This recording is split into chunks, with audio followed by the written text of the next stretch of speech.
I gotta turn sound on. Now we can start all over. Hey, welcome everybody. Session 1 of Empire of the Ghouls. And it is Friday night, October 2nd, and I didn't have the sound on, but thank you, Engorgio, for reminding me. And now Matakuri can say what he said again, too. Sorry. All right, so welcome everybody to Empire of the Ghouls. As Drake said, this is session 1. The characters have already made the players have already made their characters. So I'm going to do a little bit of introduction into the adventure and into the setting that we're going to be playing in. So as always, we're using Fantasy Grounds. For this adventure, this campaign, we're going to be using Fantasy Grounds Unity and taking advantage of all of the cool new advantages that Unity has started to provide to us. So we'll be using that extensively. For sounds, we're going to be using Sirenscape, which I like running in my games. So we should have some fun sounds coming through. The campaign that we're going to be playing is Empire of the Ghouls. This is a adventure that spans kind of levels 1 through 13. It's published by Kobold Press, and it takes place in their Midgard campaign setting. So a little bit about Midgard. At first glance, the Midgard campaign setting may seem a little familiar. It has a strong dose of European and Middle Eastern mythos, medieval levels of technology, and races taken directly out of some of the greatest fantasy traditions. However, you dig a little deeper, and there are some interesting, surprising twists that take Midgard from kind of a regular fantasy to a really interesting place to play your games. They've Kobold Press has, as in their Midgard World Book, describes 7 foundational mysteries, as they put it, to provide a quick summary of planning how they different things that they included to help DMs come up with ideas for games. So the first one, Midgard is a flat world. So all of you round Earth conspiracy theories, this is not the world for you. This is a flat Earth. So we are on a flat world, and in Midgard, there are elemental dragon lords. So dragons are not so much just associated with colors or metals, but there is a strong elemental uh, connection that goes with the dragon lords. There are deities that dabble in plot and get involved in everyday life of adventurers and ordinary citizens. Hidden races that you can play or that you can discover as you explore. Ley lines, which are powerful magical lines that stretch across the continent. And when you're near them, it can cause magic to be far more powerful, far more amplified than they would be elsewhere, as well as the shadow roads which accompany them. The shadow roads are kind of a transportation method, kind of like a subway system, except in another world that allows you to travel long distances in a short amount of time. It's a very active political setting. There are shifting borders, kingdoms rising and falling all of the time. And then the last thing is time flies and status matters. And what that means is that in between our campaign sessions, time will be passing, perhaps a little bit faster than in a normal campaign when you leave off right where you start up right where you left off. We're going to be introducing time jumps in between there so that things may take weeks or months depending on what fits in order in that time frame. It's not always going to be a minute by minute, go from level 1 through level 13 in real world time of 3 weeks. All right, so we have 5 players who will be playing with us, and I'd like them to each introduce their characters. So I'm going to start off with Blink. Would you tell us a little bit about Blink? Yeah, hi. I'm Veltrex, and I will be playing Blink tonight. Blink is a kobold artificer. He has lived his entire life in the city of Quebec, where we're starting out. He is an artificer, so he's a bit smarter than your average kobold. but he's still a kobold. He's dirty. He doesn't necessarily care so much about the big people, but he will fight for kobold rights, the rights of other little races, and in general oppressed people. All right, thank you. Next up, we have our resident rat folk, Dick Pick. Would you go ahead and introduce Dick Pick? Dick Pick's kind of a garbage person. He's like that little brother fanboy that follows the team around. I'm not even sure if he's ever officially joined their group. He's just always there. And he's pretty much awful in every way except loyal. He's loyal to a fault. He would do anything for this group of people that barely put up with him. He's an urchin, and he kind of grew up in the bars and taverns, scrabbling for scraps and hearing the stories and believing all of them were true when they were all mostly exaggeration. So he'll probably die immediately. All right. Next up, we have our host of this channel, Quint, played by Drake Takes.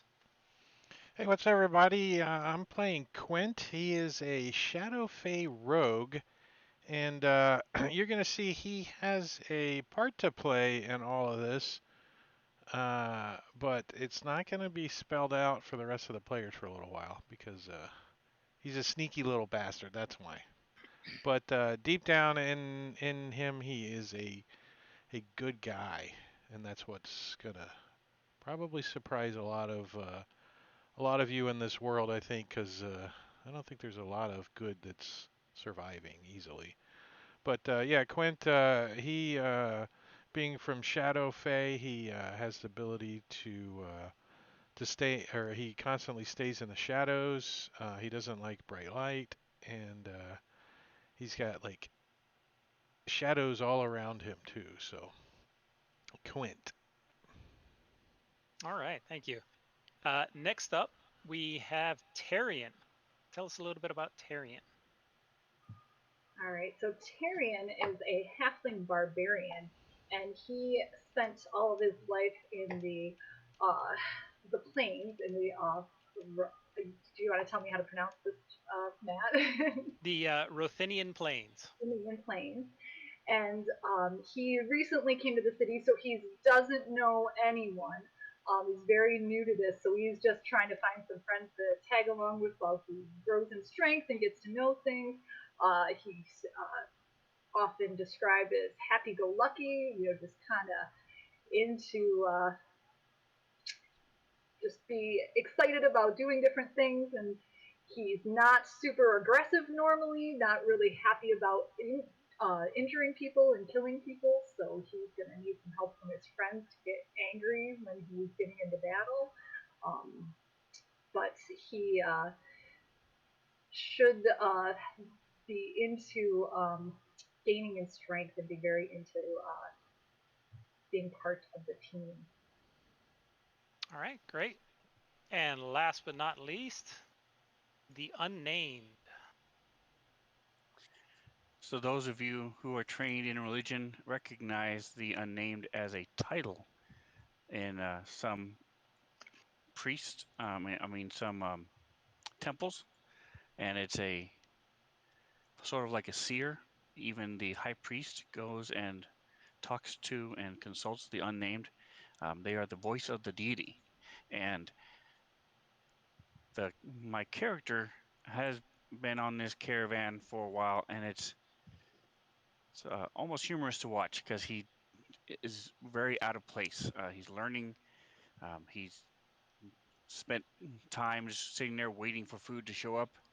When he realizes nobody's actually going to bring him food anymore, he has to dress himself. He has to clean his own clothes. He's learning. This is his first time away from the temple, away from being uh, lauded, more so even than the highest noble. And so he's learning. He carries this large hook with him. That's sort of like a elongated sai that he's pretty adept at, but socially and just how to live a normal adventuring life. He's still learning. All right. Thank you very much, Sven. Okay, so let's go ahead and talk a little bit about where you guys are starting. You guys are in Midgard, and we're starting off right here where this big red "You Are Here" sign is. Hopefully that'll share and come up. And this is the region around Zobeck. Zobeck is the city located right here in the center of this purple blotch. The area surrounding Zobeck to the west are the Iron Crags, which are largely populated by the dwarves. It's a large dwarven kingdom. And to the north, that big green blob is called the Greater Duchy of Morgau. And that is a kingdom ruled by undead. There is a vampire, and he rules that kingdom. That darker green, kind of up to the northwest, is the Greater Kingdom of Duchy of Dorish, and to the south is the Kingdom of Magdar. And if you zoom way out, which we won't see on this map here, way down to the south and east is the Kingdom of Maroti, where the dragons rule. And it's a dragon-run empire. So there's a lot of different kingdoms surrounding it. The areas to the right, where it says the Black Hills, the Margrave Forest, and further out to the right, that's the Rothenian Plain, where our halfling is from. And that's mostly wild, and there's not a centralized, organized government in place there. Right, so you guys, as I noted here on it, are starting just outside the city of Zobeck, coming in from the south. And let's go ahead and start it up.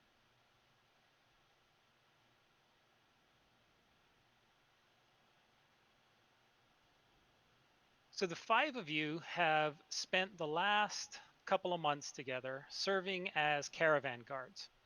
Each of you were hired while in Zobeck to travel with the caravan master, Ivan. You traveled south through the Magdar Kingdom and then east out to Paranalia to collect rare, high-quality rugs. You were contracted to receive 100 gold upon the safe delivery to the buyer in Zobeck. The caravan you travel with consists of Ivan. He's the caravan master. There are 8 wagons, which you can see circled around the fire there. And those wagons are pulled by oxen and their human drivers. The pace has been relatively steady, but as you approach Zobeck, Ivan has displayed some impatience at the slow pace. As you settle in for the night, you believe that you may be able to reach Zobeck by tomorrow. Tomorrow evening if you start early enough and push through. As the light grows dim, about an hour or so before full dark, we'll get to that in 1 second. So tell me what you guys are doing in camp. What is your standard approach to setting up camp and prepping for the evening? What time so it's daylight. I would be like, It's dusk. It's kind of just before full dark. Maybe 30 minutes or so. I say with my Shadow Fae abilities, I would be best at the darkest part of the day. So I volunteer for, the third shift, I should say. Perhaps those that need a light source should be up first and last. All right, I'll take first watch, guys. That sounds great. All right. So Blink is probably going around the outside of the perimeter of the camp, setting up some very rudimentary booby traps and alarms, that sort of thing. And you guys are used to him doing this if we've been traveling together for a while. This is what he does every night. So you guys have a good idea by now, I think, of like what sort of traps they are. They're very rudimentary. Just like some sticks that tied to some rope that'll bang together, or that sort of thing. Nothing sophisticated. And Quint goes back and fixes them up a little bit without him knowing it. So he thinks he's actually doing a good job.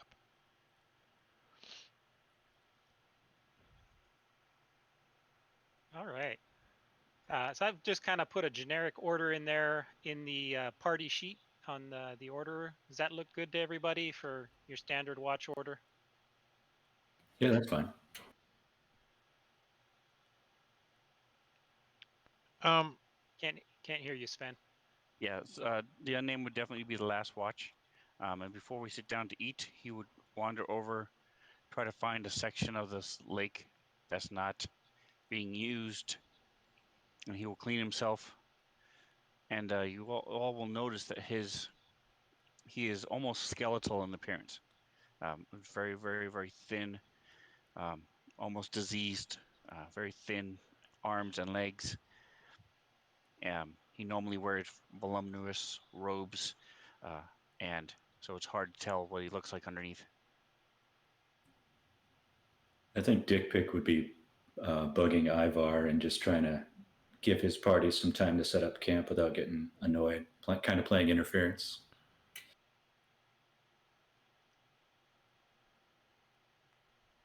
All right.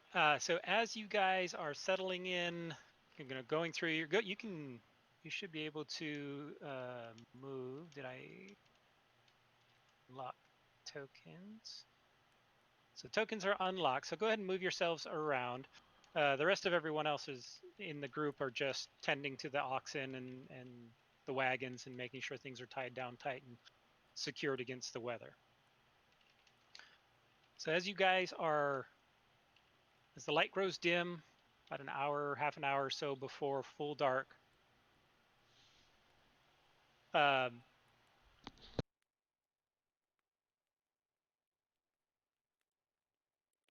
you notice something climb out of one of the back wagons.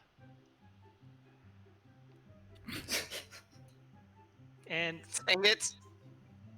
you see a odd-looking simian crawl out of the back of the wagon, and he's completely naked, and he reaches around and grabs a large pile of poop that he just poops into his hand, and he looks for somebody around the campfire.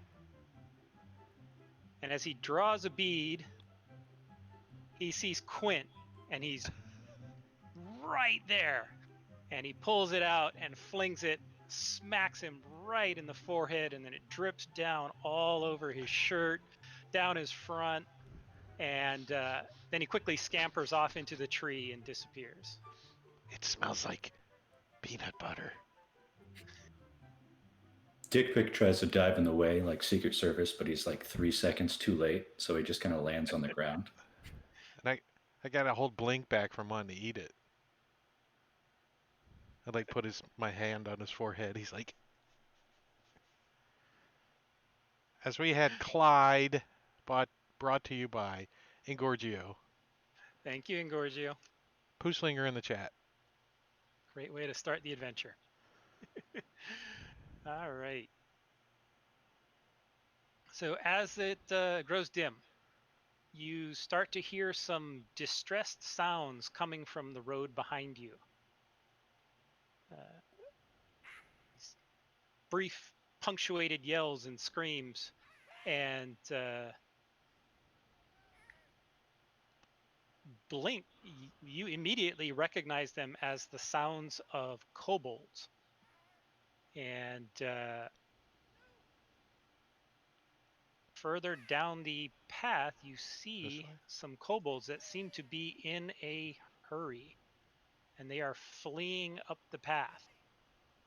Now, just behind the kobolds, you can see two large goblinoid-looking things, and they are picture. Not have the picture. Oh yeah, I do.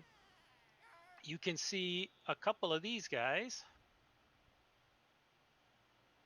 and they are each, there's two of them, and they're each holding a chain. And at the end of the chain is a large hyena.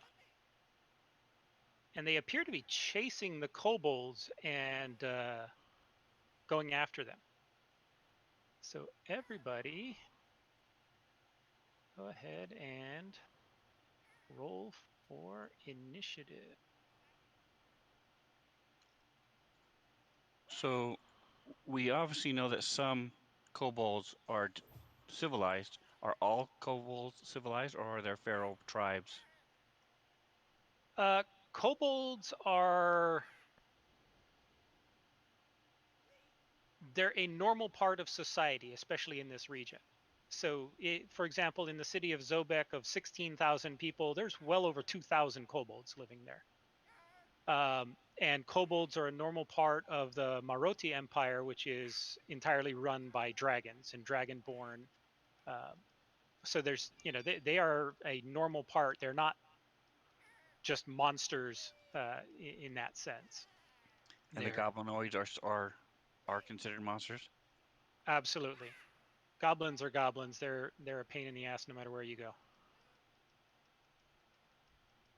So you can see some goblins, a couple of hobgoblins and their hyenas chasing after these kobolds. Everybody's rolled initiative. Let's go ahead and get started. So Blink. Tokens are not locked, John. Okay. Go ahead. Sorry, I should be back there. I accidentally drug him off the side. No problem. That's better. Okay, so Blink is, he doesn't even think twice, obviously, seeing these kobolds in danger. So I'm just going to move out where I can see and then blast this hyena that's closest. Okay.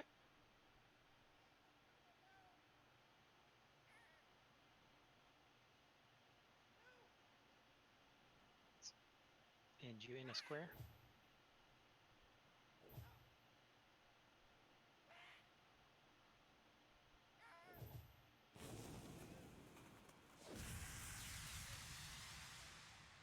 Nice.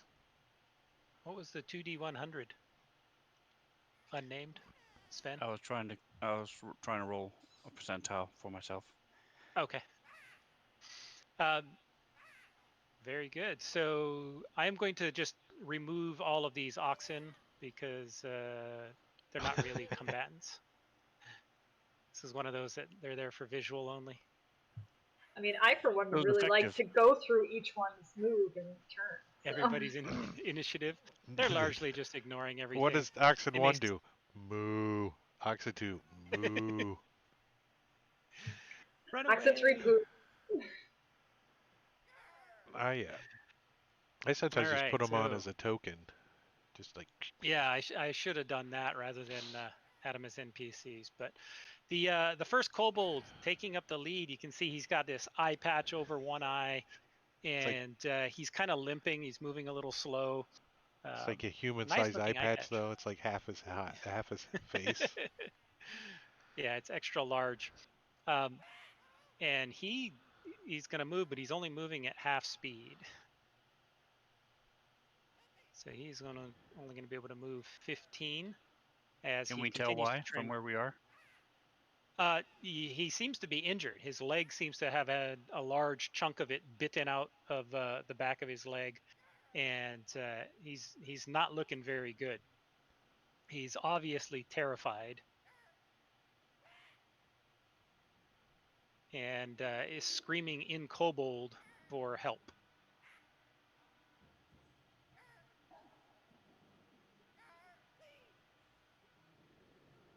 These horses. Okay.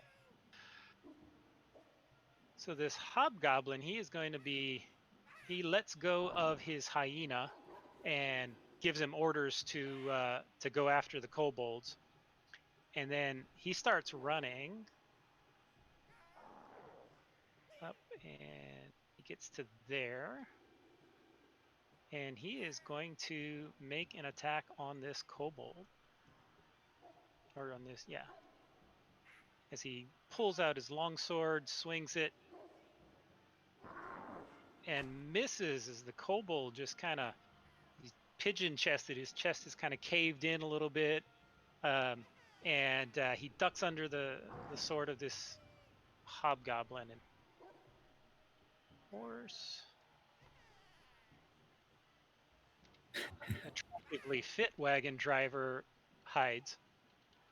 All right, unnamed. All right. So during our adventure, the rat folk has the tendency to put himself into danger. So I'm going to move up, pulling out my weapon. And as I walk by, I'm going to be mumbling and gesture at the rat. Give me just a second. I gotta figure out which is. Oh, it's concentration. Okay.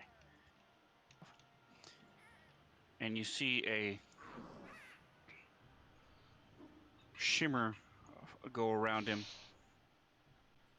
The next time you take damage, you can reduce the damage by 1d4. Oh, thank you.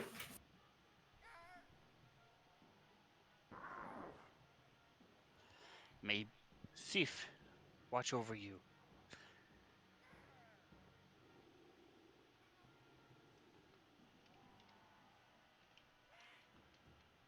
All right, this other hobgoblin is gonna step up, and he is also gonna try and carve this kobold right in front of him as he swings his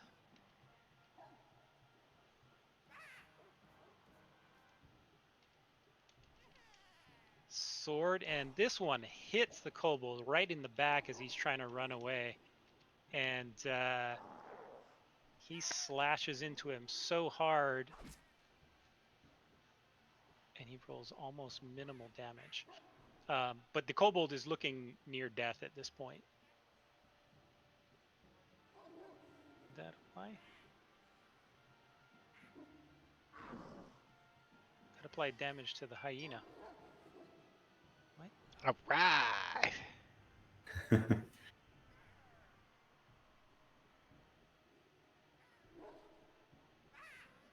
He swung the sword hand while he was still holding onto the chain. No, wait. The hyena was done by Blink. It doesn't say That any looks like- damage was applied anywhere. Yeah. All right.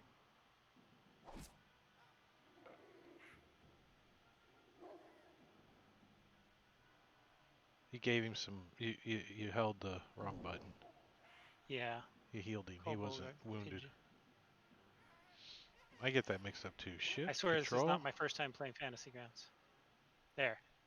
As you see the pigeon-chested kobold refuge fall to the ground with this large gash open up on his back, and he's stops moving. The shrimpy kobold, he's also skimping along, barely able to move, but he's going to try anyway.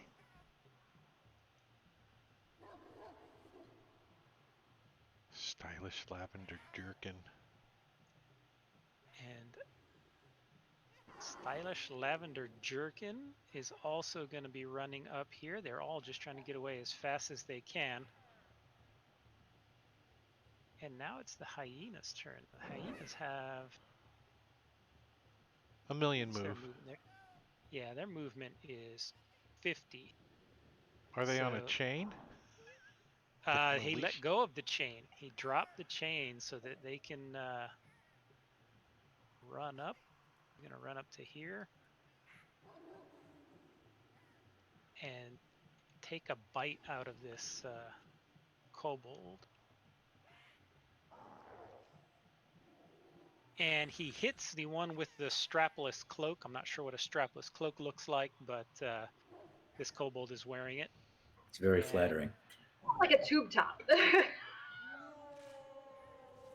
And the hyena just bites him right in the throat and starts thrashing his head back and forth as this kobold goes down.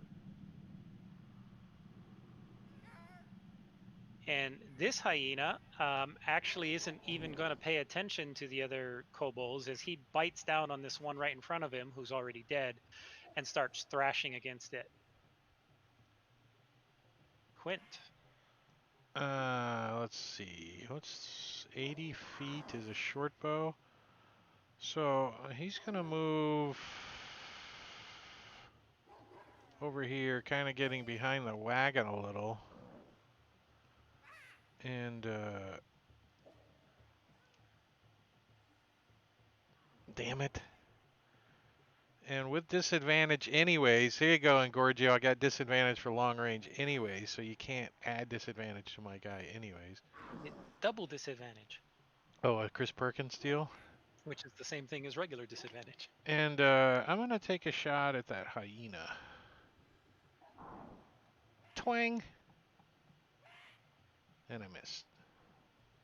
It dodged. All right, goes skipping by it while he's busy chewing on the kobold's neck.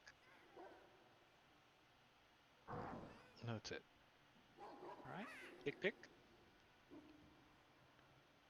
I'm going to run up just in front of Quint and try to do a pinning shot on the hyena that just killed Strapless Cloak. See if I can keep him in place. Is that okay? He's not wearing clothes, but I would aim at the chain, I guess. Yeah, that's fine. I mean, pin him through a leg to the ground or any number of ways you could pin him down.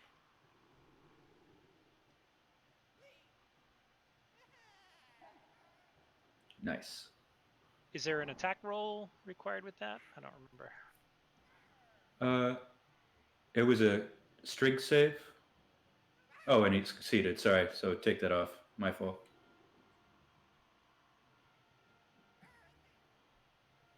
So I fail, like I always will. Yay, dick pic. So on that one, you make a attack roll, and then if the attack roll hits, then you can make the strength saving throw. Yeah, basically you're shooting like their clothes against the wall or something. Right. Well, I definitely failed. A 9. All right. Well, you missed him. The strapless cloak. He is dead. Him. And pigeon chested is also dead. Tarian. All right, so I'm gonna move up here.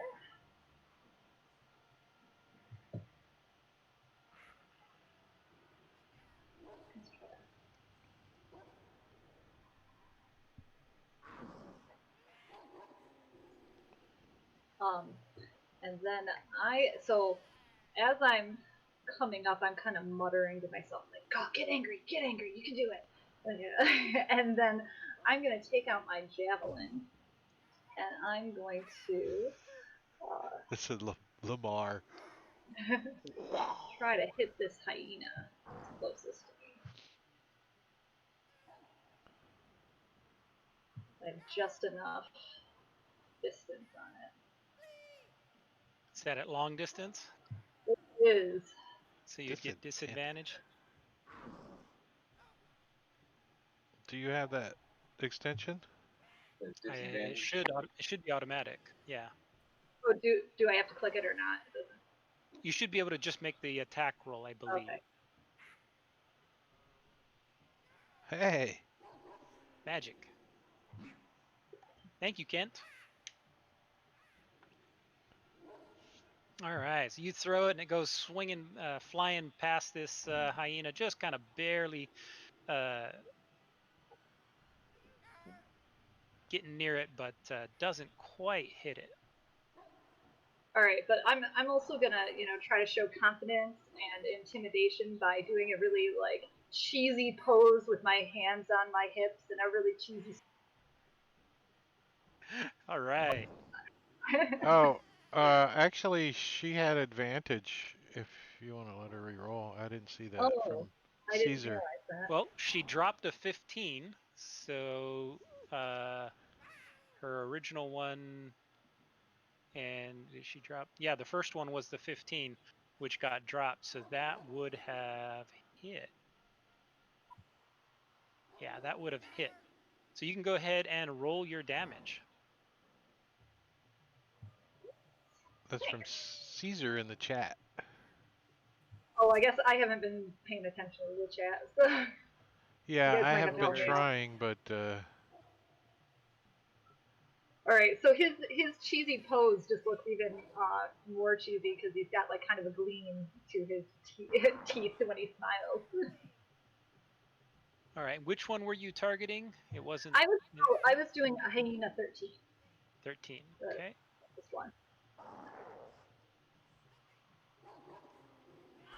All right. So as you throw it, you actually stab it right through its kind of a face, kind of goes right into it, and it thrashes around for a little bit, and you hear it whimpering, and then it falls to the ground dead. Quint. Quint's gonna take a long distance shot, medium range at the other hyena, telling bad dog, bad dog.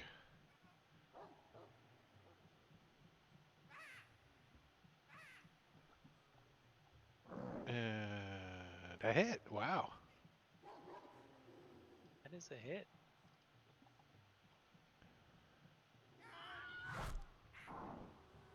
Cool. That's your new personal best, Quint. All right. And then let's see, how far is it over to this bush? Too far. I think I'm gonna stay where I'm at and pass my turn.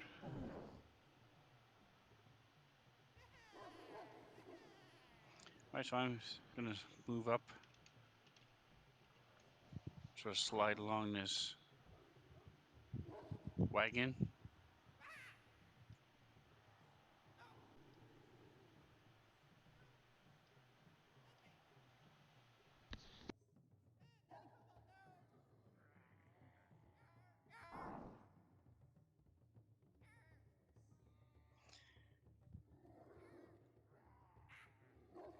And I'm going to don't really have anything that can reach that far, so I'm just going to wait.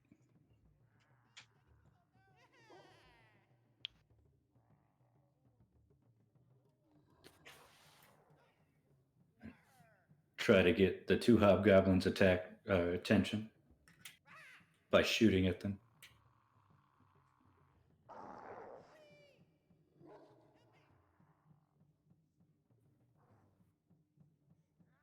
Run up to what I assume is the top of that hill and take a shot.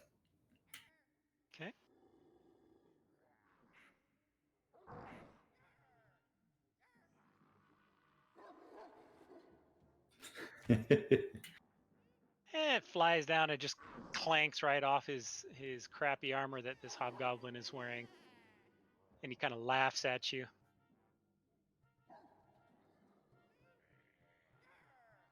Kobold starts seeing you guys and begins running towards you guys, screaming, "Help! Help! Stop these things!"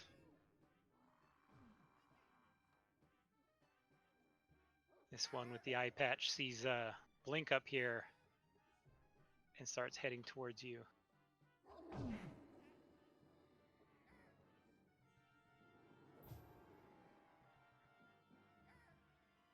All right. Blink will move forward some more because he wants to get as close to these things as he can. And he's like, says to the other kobolds, "Get behind me!" And I've got advantage from the chat. Okay. So thanks, Scuzzer, for that. And Blink will, he's going to take out his crossbow this time. And this crossbow is very complicated. Like, it's got levers and knobs and things like all over it. Yeah. So, part of his artificer, he's been modifying it. So he's going to take a shot at the nearest one. Are those levers and knobs mostly for show? Do they actually do anything? Now, so far they are Glued on. glue, but they constantly fall off and stuff. He's got to glue them back on all the time. It's got like a flag that pops up like on the mailbox, ready to fire. Unfortunately, even with advantage, he misses as it goes streaming by. Filthy finger. So, Mr. Filthy Finger, he decides to pull his finger out of his nose that had been stuck up there for a little while, He's been sniffing and realizes that there are some opponents that are quite a bit stronger than these easy prey kobolds that they had been going after. So he is going to pull out his longbow, and he is going to start taking a shot at you, Blink, being the closest. No. And you look like another kobold. I mean, Yeah, you look like another kobold, just much more decked out. And also with an adorable little scarf. Yeah. But you easily manage to duck underneath it, dodge out of the way, and push the guy with the custom eye patch who didn't even see the arrow coming, push him out of the way just enough so that he doesn't get shot either. Yeah, he didn't see it because that eye patch is covering like his whole face. and Giorgio had bought him a advantage. Had bought the hobgoblin? Yeah. All right, I can have him Nice. roll again.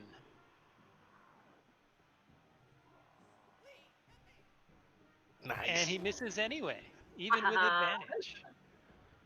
That was from Engorgio, by the way. Thanks, Gorgio.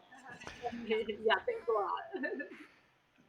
lot. So Tyrion is going to move up a little closer. He is going to, again, throw a javelin. I think I'm in range here. Okay.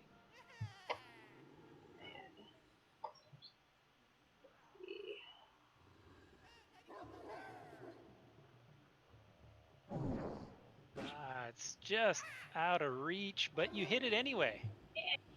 With your, even with disadvantage. He dropped a 19. Even better than Lamar. Yeah. Nice solid hit. He doesn't like that there very much. Mr. Ungrateful Walk. This guy sees that the hobgoblins are getting some resistance, so he's going to start running up to this tree here, try and get out of the way. He's got a lavender jerkin on. He's like, oh, like, get big buttons on it. Nice. How many sounds do you have? Like 6 going? I have one sound that I created in the Sirenscape Online player. Nice. So I created my own mood, and I put together the sound of hobgoblins screaming and kobolds yelling, and there's some subtle music underneath too. That's the goblin one, isn't it? I used that in Hell for the Yeah. Ungrateful There's Walk. Mr. Ungrateful Walk really doesn't like this javelin that's sticking out of his leg right now and hurting him. So he is going to look over at the barbarian who threw the javelin, and he's going to pull out his longbow, and he is going to take a shot at you. And he was so distracted by this javelin still sticking out of his leg that he just completely misses you with his shot. And I'm going to do my pose again with my fist on my waist and, cheesily grin at him. Did you ever move? I figure you just did that pose and it just went. Just while I was throwing, I had one hand on my hip.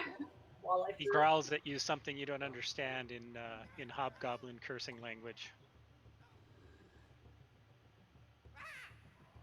All right, this is Shrimpy. Shrimpy sees you over there, and he's going to run up to you and try to hide behind you. He can't quite get around you, but he's going to try and tuck himself down and hide behind you.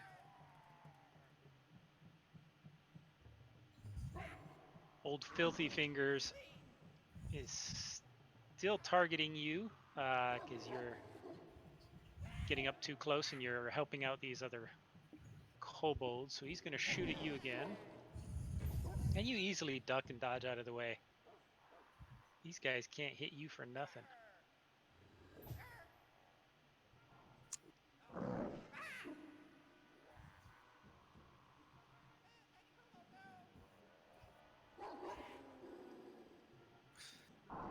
All right. It looks like it's back to me. Yep, Blink. Okay. I'm going to. I want to try to use this patient shot. So I will take my crossbow and aim, which requires me not to move, but that's all right. So that'll give me advantage on my turn, as I will shoot at this close hobgoblin again. Oh, that'll do it. Oh, very nice. All right, so describe the shot. Oh, he probably figures out some crazy way to shoot this arrow, so it bounces off the ground and then comes up and like sticks through the bottom of his chin instead of like aiming right at him. All right. So you shoot this guy and he falls over dead. Ooh, I like that turn sound. I didn't hear it last time. So Quinn is going to move up. I can't see the squares. I guess there. How do you... What do you got, a redrag or something? Yeah, I'll move up next to Dick Pick. And I'm going to take a shot at Filthy Finger. I'm going to try to... Oh, I'm still long range. But Bass bought me advantage in the chat, so I am going to use advantage. Right. And... Oops. I know how to play D&D. I really do. I just got to push the right button. And take a shot and miss. You didn't have advantage on that. Well, I Oh, had it disadvantage for canceled long the range. disadvantage. Yeah. Yeah, I gotcha. All right, so it bounces off his hobgoblin's broken armor that he's wearing. We tried, Bass. Dick pic. We tried. All right. I think I've discovered that they're shooting at whoever's closest, so I'm going to make that me. All You're a right. little bit suicidal. Anything for the party. Except hitting a target. It'll be a meat shield instead. Tiny 3-foot tall furry meat shield. Yeah, I'm 3 moving feet around to the like a party, pretty goalkeeper. tiny. All right, so as I go to prepare a spell, I realize he's just a little too far out of range, so I'm going to move up just a smidge.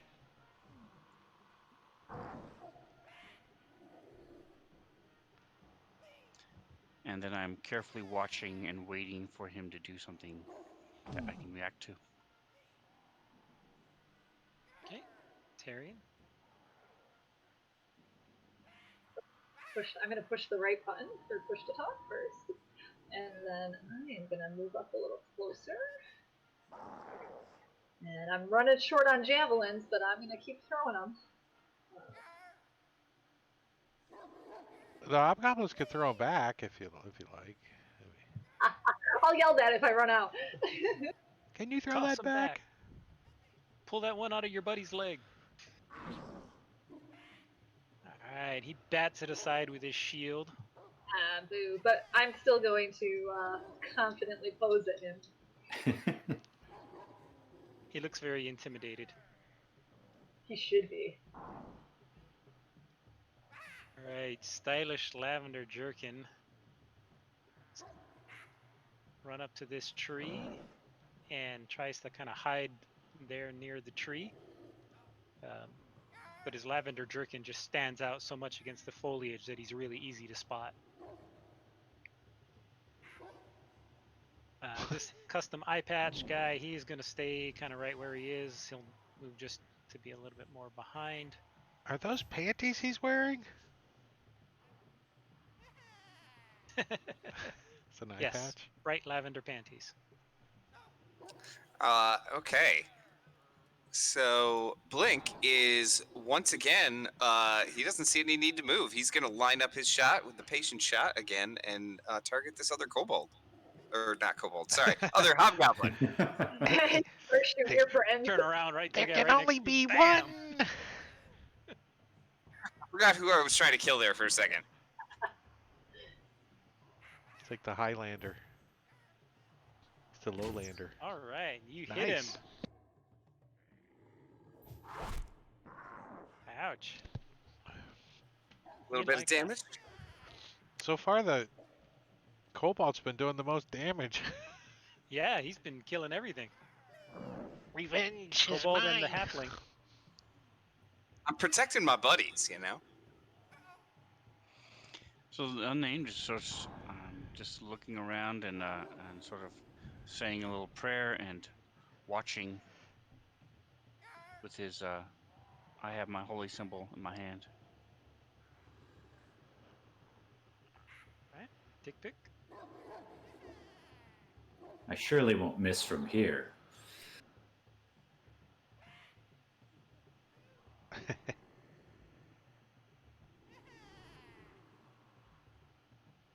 Yes. It's a hit.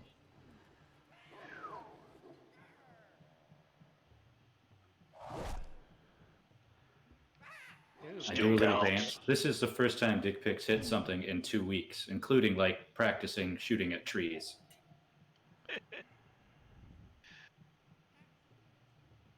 Shrimpy. Shrimpy, he's the little tiny one, kind of the runt of the kobolds, and he's going to go back and hide behind Blink as well. And old Filthy Fingers, He's got a javelin, He a sees couple this- of bolts stuck in him. yeah, he sees his buddy's dead with a javelin stuck out of him. He's also has a crossbow bolt shattered his shin. And then he sees this 3-foot high rat thing coming towards him. So he's going to start shooting at the rat thing.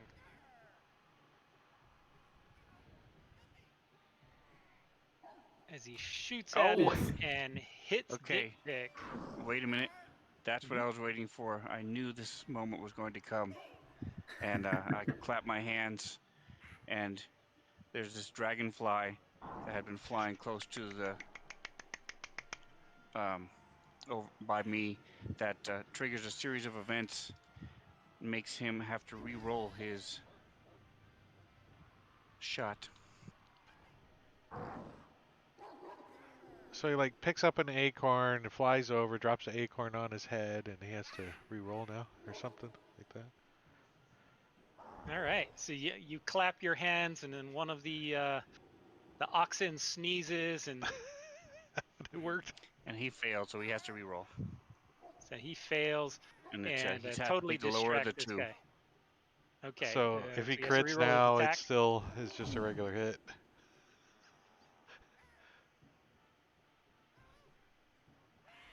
Ow, he hits anyway. I am garbage.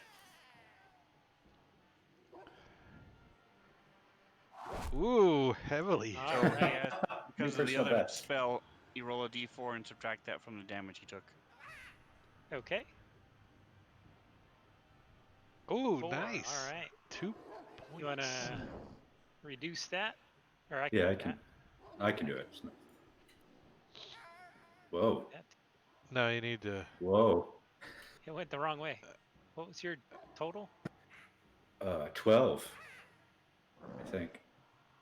Yeah. There. Thank you, Dragonfly. Man, the unnamed really likes me. Well, Quint Right, is. Quint is gonna also move up to there.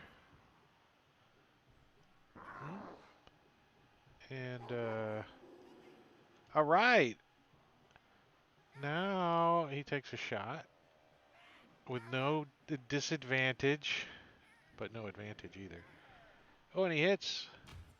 All right. I'm going to shoot him in the throat. And you do. You managed to hook him right through the Adam's apple, and the head of the arrow sticking out the back of his neck as he falls over, and we are out of combat. Yay! I'm gonna go push all my javelin. All Yeah, I'm right. gonna try to collect arrows. And I can tell what they are. Quint wants to go pick Alright. up one of these longbows and go, I could use this. Okay. I am going to go ahead and drop the loot, assuming you guys are looting these things. They don't have a lot, but they do have some. Is the hobgoblin's loot, Wait, they're broken? and there is the hyena's loot. Yeah. So if you read it, you'll see what it means to be broken. Basically, it's useless to you unless you spend at least half the cost to repair it. So you can get chainmail or whatever else for half the cost it would normally cost you to buy it new. I would like the teeth and some of the arrows.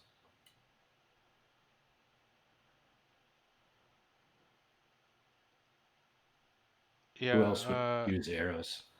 Quint uses arrows, and he would only like to refill his quiver of whatever he shot just now. So just a few. How many did he shoot? Where's it at? Tyrion's thinking about taking those hyena teeth and making like 4. a necklace out of them. Oh, can I have one?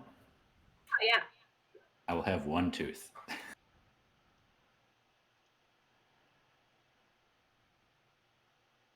So if you want to drag that whole stack of arrows and just take off 4, I'll just add 4 to my sheet instead of dragging them and fixing them all.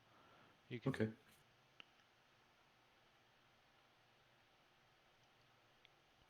I'd like to grab one of those shields if nobody else wants one.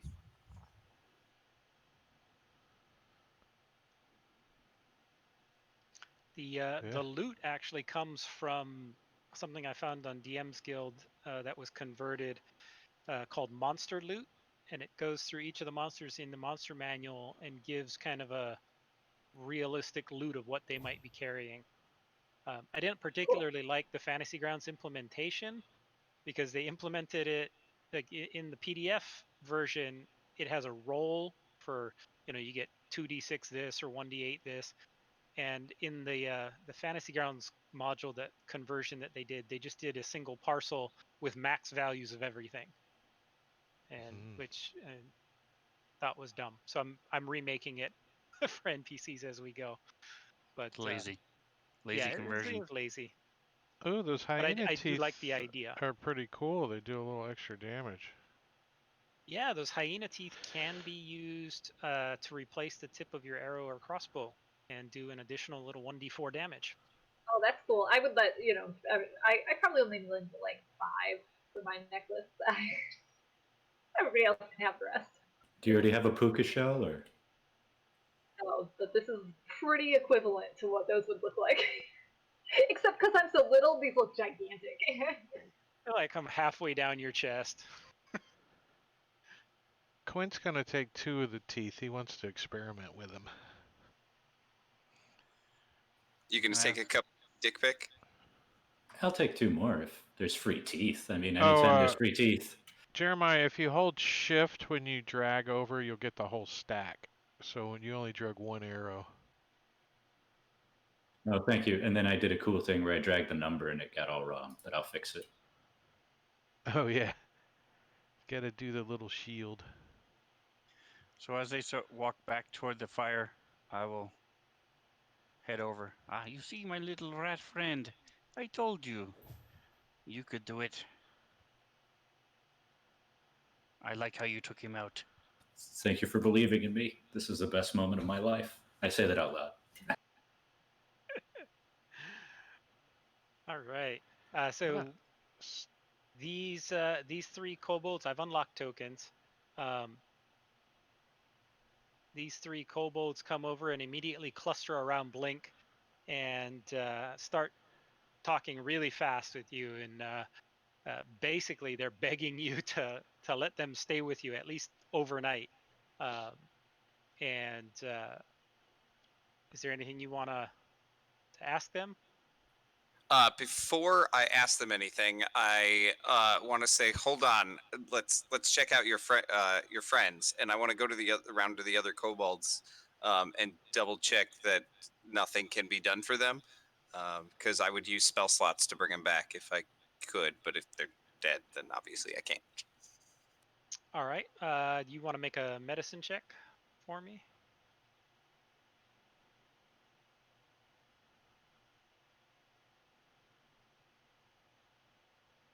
Okay, with your level of medicinal skills, you don't think that there's anything you can do for these two. Okay, then I will go back to the other kobolds and ask them, tell them that I think they're welcome to stay with us, and I'll have to check with everybody else, but I will not abandon them. And then ask them what was going on here, like why were they being chased by those guys? And so they start all trying to start talking at once and talking over each other. But eventually, the story that you piece together from these kobolds is that they were traveling from the Maroti Empire.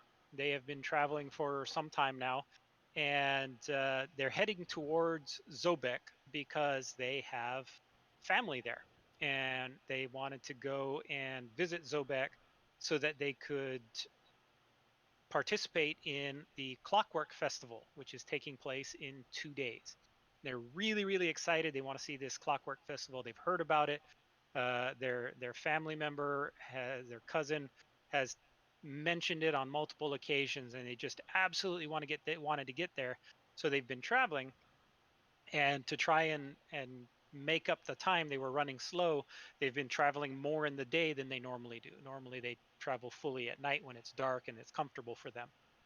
Uh, but they were traveling a little bit earlier in the day this time, and apparently they were seen by those hobgoblins. They had a few more that were killed besides the two that you see here, but there was a few more just a ways back that were killed also, and there was nothing they could do. They were fleeing, trying to get away. There's not normally a lot of bandits this close to Zobeck, but occasionally you have some opportunistic hobgoblins and other things that try And and make some money off of Dick merchants. Pick was bought a potion of healing by Bass Snake. Oh wow, nice. Or I'm sorry, by Caesar in the chat. Right. So There on should be your on your yeah, character sheet, there should be a potion of healing already coded. So you just apply that to yourself. and the way they work from chat is you have to use them as soon as you can. Okay, thank you. Yeah, That they way don't you go don't. into your inventory. Yeah, that way you don't have to track inventory and blah blah blah. Thanks for supporting dick pics. All right. So Quint will pick up the remaining hide and the chainmail and stuff and drag it over to the camp and tell the what's his name at the campsite, Ivan. Ivan. Ivan is Tell the Ivan that these are your wagons. Perhaps you can lug this stuff back to town and get a fair price for it. he takes a look over it. That's all trash. The wagons are loaded as it is. We've got way too much to to worry about this trash. If you want it, you can lug it on your horse, but it's not going in my wagons. No. I certainly wouldn't want to risk damaging the rugs that are in there. One of those things catches on it and pulls some threads out, and it's lost half its value.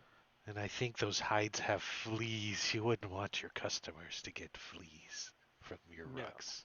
absolutely not. my reputation's at stake with all of my deliveries, and I certainly wouldn't want anything to damage them or lower their quality at all. Plus, I'd lose a lot of money. All right, so I say we can delete all that crap then, if you like. All right. Nobody else wants the hyena hide. I'll offer it to the kobolds if they want bedding, since they're refugees.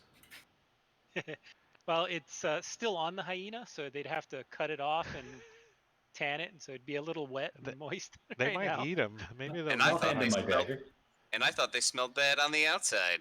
Can you imagine what a hyena tastes like? Ugh. No, thank you. Yeah, no, A thank you. scavenger. So yeah, as they're talking to you, they also mention their cousin. They want to tell you about their cousin. He's in the Kobold ghetto, and they all three of them encourage you if you get a chance to, once you get back to Zobeck, you really need to come by. We'll throw a party for you. We're staying in the ghetto at my cousin Skirtle's place. He owns a little restaurant. It's the absolute best restaurant in the ghetto, the Kobold ghetto. It's the best place. All you can eat rat soup. I understand he does an amazing raven and earthworm pie. So just the best food you could possibly want anywhere in Zobeck. It's called the Rampant Roach. Finest dining there is. So please, when you guys come to Zobeck, maybe after the festival, you're done partying, come on by, and we'd love to have you come over to visit the Rampant Roach. We'll give you a free meal for saving our lives. Oh, absolutely. Blink, was already excited about this food because it sounds delicious to him. But then he heard free meal, and now he's doubly in.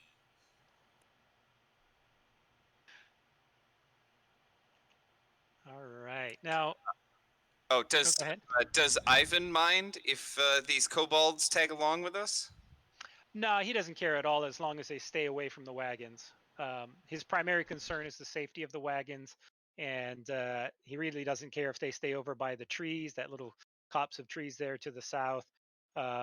He's totally fine with them staying there, and with you staying close to them. You're close enough to the wagons that you're still providing all the protection that you offered.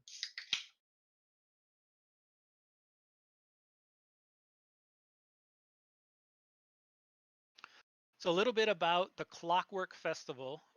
Those of you who have lived in and around Zobeck are very familiar with it. It is currently, the date is the 19th of Goldflower. That's the name of the month. It is the 19th of Goldflower, 1749 on the old calendar. And the Clockwork Festival is in 2 days. Each year in the month of Goldflower, when other nations celebrate the Crown Festival, all of Zobeck honors Rava and her great gifts by celebrating the Clockwork Festival. Zobeckers know the Clockwork City would simply not live or prosper as it does without Rava's blessing and continued interest. Rava is the gear goddess, and she is one of the patron gods of Zobeck, goddesses of Zobeck. On this summer day, the citizens wreathe Rava's creations, the gear forged and the various clockwork constructs, in flowers and parade them through the streets to cheers and joyful applause. Many families carry, or hire others to carry, their revered gear forged ancestors on palanquins. Clockwork items abound throughout the bustling markets, from tools to toys, and even gear and wheel shaped cakes. And this attracts many travelers to the city during this time.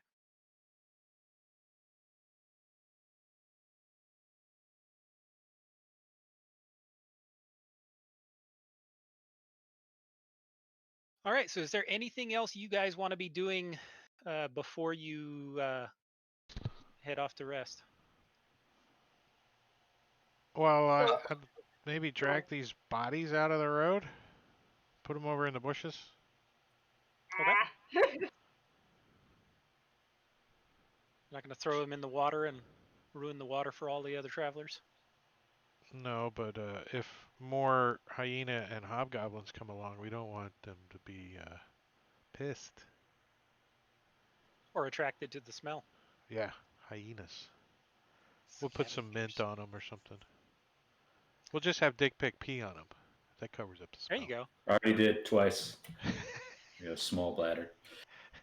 Rat pee. Oh boy, it's way more pungent. No, I say we continue our evening. So yeah, All while right. we're sitting around the fire, I'm gonna start working on a tattoo on my left pec that is like a kobold riding a hyena, and I'm gonna just ask everybody else like if they want a tattoo. Yes. I only have like the pink part of my ears and my underbelly, so I guess I'm getting an ear tattoo. Oh, nice. You want a hyena? Yeah, we're All right. brothers. All right, but I'm gonna use my left hand because I need practice with my left hand so I can do the right side of my body. So it doesn't look quite as That makes good. sense. That makes sense. If you would like, I can draw it for you. I'm Ooh, a that little would be a bit of good an idea. artist. Yes, then I can have a stencil to go on. It'll probably look much better then. So I'll take out my paint and use the smallest brush and do a little sketch in my book first. Make sure that's what he wants, and then paint it in the inside of his ear. Inside of his ear? Great. Dick Pic's ear to tattoo his ear. It's the only like skin that I really have exposed. You're not gonna shave off a patch for each tattoo. Well, I'll just wait till I get mange again.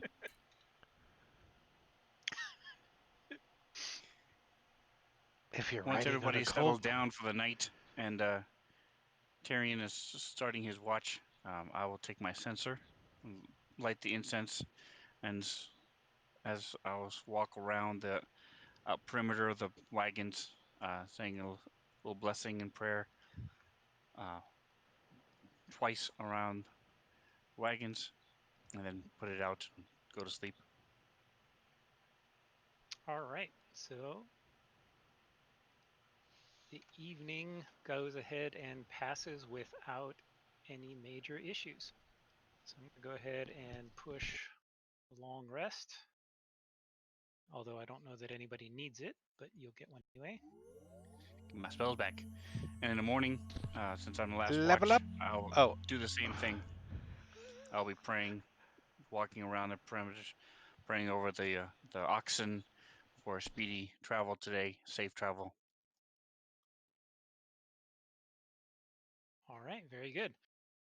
So you sleep through the night without any issues. You've don't encounter any more hobgoblins or hyenas. And next morning you get up bright and early because you guys want to push ahead a little earlier than normal, so that you can arrive in Zobeck by evening. Uh, so as you get headed towards Zobeck, the roads are fairly busy. There's a lot of travelers, just like those kobolds that are clinging. You know, they're kind of following along with you, staying a little ways from the wagons because the wagon drivers really don't like them. They seem a little skittish. Uh, but travel seems to proceed fairly smoothly. As you approach the city of Zobeck, let me share a picture. From a distance, you're seeing this from a little bit of a distance, but from a distance you see the city of Zobeck coming up ahead. And you come over cresting a hill, you look down, you can see the city spread out all around you. And let me share the city map itself. Now, this large building that you see here, that is the Citadel, which is kind of in this northern section of the city, and that is where the city's defenses largely reside. There are griffin riders that fly around the city and check for things, check for threats against the city. And you guys are heading in from the south, and so you're going to be entering into this gate here as you guys enter into the city. But as you get close to the city, you're kind of going up over a little hill and then coming down into the city. You can see griffin riders, little specks in the sky flying, even from here. And suddenly, from behind you on the road, from some of these other travelers, you hear some people screaming. And very shortly thereafter, you hear the sound of wings flapping. Very large wings. And ominous music coming from somewhere. Ominous music, yes. And a few moments later, where you see way up above you, a large blue dragon flying overhead. It is by far the largest living creature you have ever experienced, ever seen in your lives. And it seems to be completely ignoring the people on the ground, but it's flying directly towards Zobeck. And as it flies towards Zobeck, you see it slow down a little bit and land right near that southern gate and approach the southern gate. And from the distance you're at, you can't really see the guards' reactions, but after a minute or so, the dragon seems to shimmer a little bit and start changing shape and shrinks down to about the size of a man, and shortly afterward walks into the city gates. Blink and the other kobolds are probably arguing about which one of us is more closely related to the dragon. Which one has the bluest scales? All right. So you guys want to do anything before you head on down? Can I take a poop? I mean, that was just a dragon, can. right? Everyone else around, yes, that was a very large dragon. Everyone else on the road has already done so. We're all gonna clean ourselves up. Everyone's walking around with brown pants. And Well, sure, Blink. You said you lived in Zobeck your whole life, no? Right, yes. Is this common? Do you know who this blue dragon is? Do I have any idea, Jen? No, you have never heard of a dragon visiting Zobeck before. It is highly unusual. I'll relay that information to everybody. are blue dragons predominantly evil? No, this is a question I'm asking Blink. Asking Blink? Yeah. And I will in turn ask the DM what. Well, because I don't know what the dragons are like in this setting. So blue dragons are inherently selfish. They are inherently prideful, and a dragon as large as this would almost guaranteed have something to do with the Maroti Empire, which is entirely ruled by dragons. All of the ancient dragons, the old dragons, have banded together there, and they rule their little realms within the Maroti Empire. Has any alliances been formed with the dragons? There is no current alliance between Maroti and Zobeck. In fact, they're a little bit far away, so they're quite a distance. This thing would have had to have come, probably several weeks worth of flying at its flying speed. Several months if you're traveling by wagon.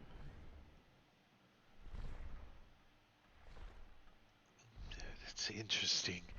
Well, let's get these oxen inside so we can get paid and have a drink. Perhaps the Kobold Ghetto is one of our early stops. What do you say there, Blink? Heck yeah, we've got a free meal coming to us there. Ivan, All right. let's keep moving forward. All right. So the group heads down towards the gate, down the little hill, coming up the southern road. And as you get to the gate, you can see all of the gate guards are terrified.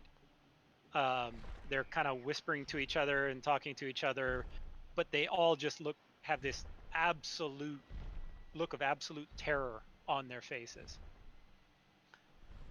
I'm going to ask them if they know who that was. They're all like, They kind of look at each other and well, he never um uh hold on. He never said his name. He said he was an ambassador from Maroti. We've never had an ambassador come before. Even the Griffins stayed away from him.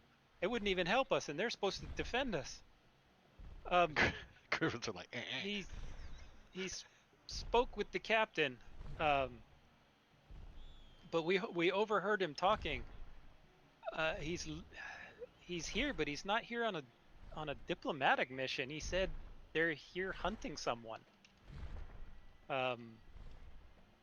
Again, not a lot of details, but they're hunting a dangerous prisoner that escaped years ago. But he said something about this. What was the name again that he said? Oh, the servants of Azaran pointed to her being here.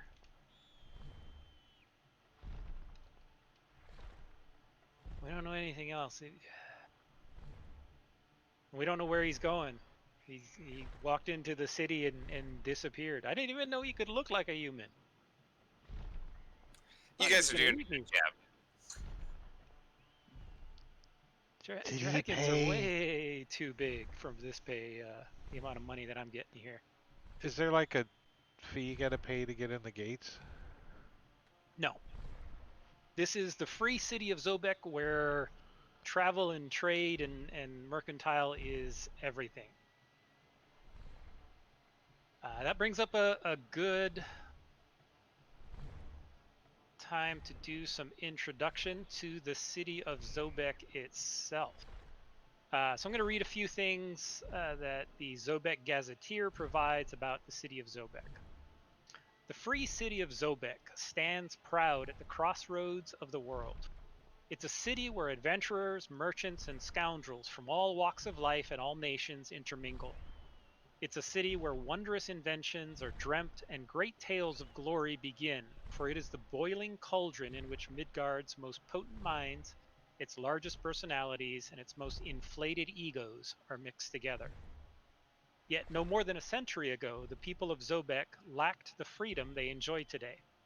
In those days, they toiled and suffered to fill the coffers of House Strauss, their feudal rulers. Everything changed when the people took up arms against the plutocrats of House Strauss and threw off the shackles of tyranny. In the intervening decades, the few remaining aristocratic houses have fallen away, their hereditary lines replaced by merchants and elected officials. While the local aristocracy raged against the revolt, the surrounding nations believed an independent Zobeck might prove a useful pawn in their political machinations.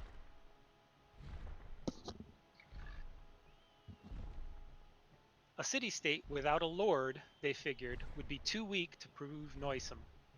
They agreed that so long as Zobeck remained neutral in the affairs of its betters, its neighbors would allow it to live on sufferance. The people of Zobeck had other plans. Ignored by its haughty neighbors, the free city rose like a phoenix from the ashes of the revolt. The flames of freedom heated its forges, and Zobeck's citizens transformed their city into a hotbed of innovation. Guided by the Free City Council, new social and political structures were born.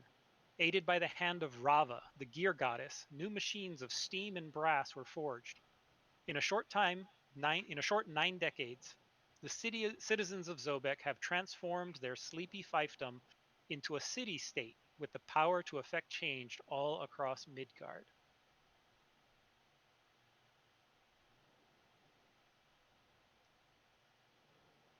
And I'm going to share something with you that you can just kind of browse at your leisure. This is about crime and punishment in the city of Zobeck, and the sidebar there describes kind of the common crimes and what the standard punishments are. Um, most of the punishments involve hard labor. Only a few involve actual imprisonment. It's either fines or hard labor, flogging, that sort of thing. So the unnamed, his skin is in our world will be considered Egyptian, which is sort of where the dragons come from, but his accent is northern, so it's almost like Swedish or Norwegian, Scandinavian. And when the guards say what they said, he sort of falters, and his whole countenance just goes ashen, and he sort of stumbles for a bit.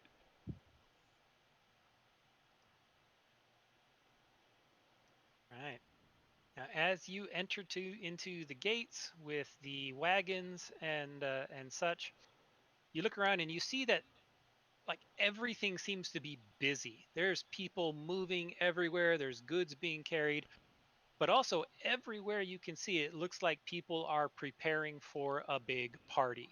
There's stuff being strung up, and you see this guy standing a little inside the gate, and there's like 5 guys standing around him polishing, and this thing stands there and turns his head and says, "You missed a spot over here on my hip." And one of the other guys immediately comes down and starts polishing. There's a couple of kobolds that are there with him that are helping to polish, and mostly it's dwarves that are there trying to fix something on his ankle. One of the connections on his ankle seems to be a little bit loose, um, but they're all just completely ignoring everyone else around them as this guy's getting completely worked over, making him look nice. And you assume that this is in preparation for the Clockwork Festival, which is taking place tomorrow.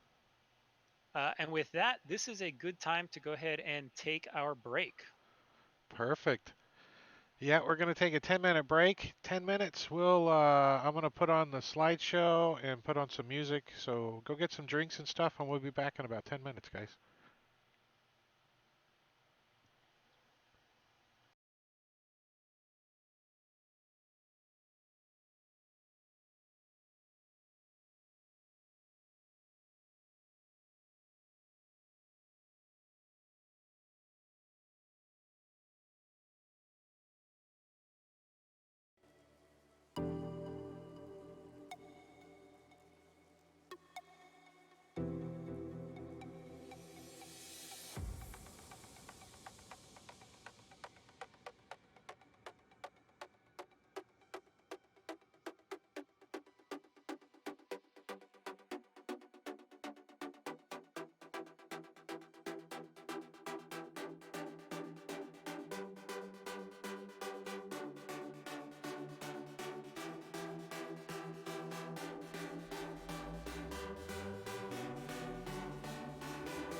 I know how you feel it now as I look deep in your eyes. But as I lay in the dark with only you on my mind, I can see clearly now that it's alright.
I know what's going through your mind as I lay close. I know how you feel it now as I look deep in your eyes.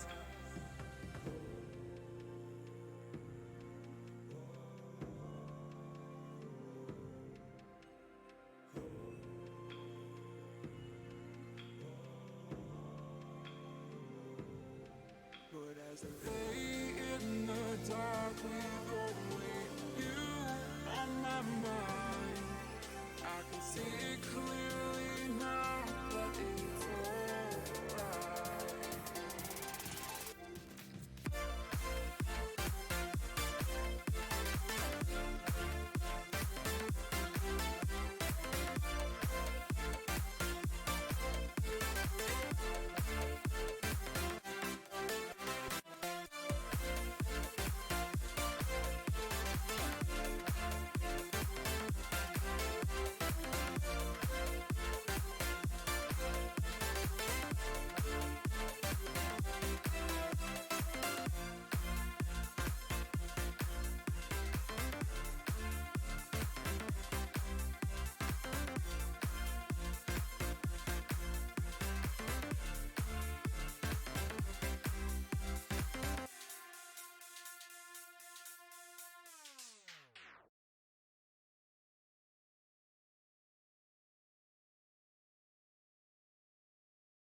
All right, that was a quick 10-minute break.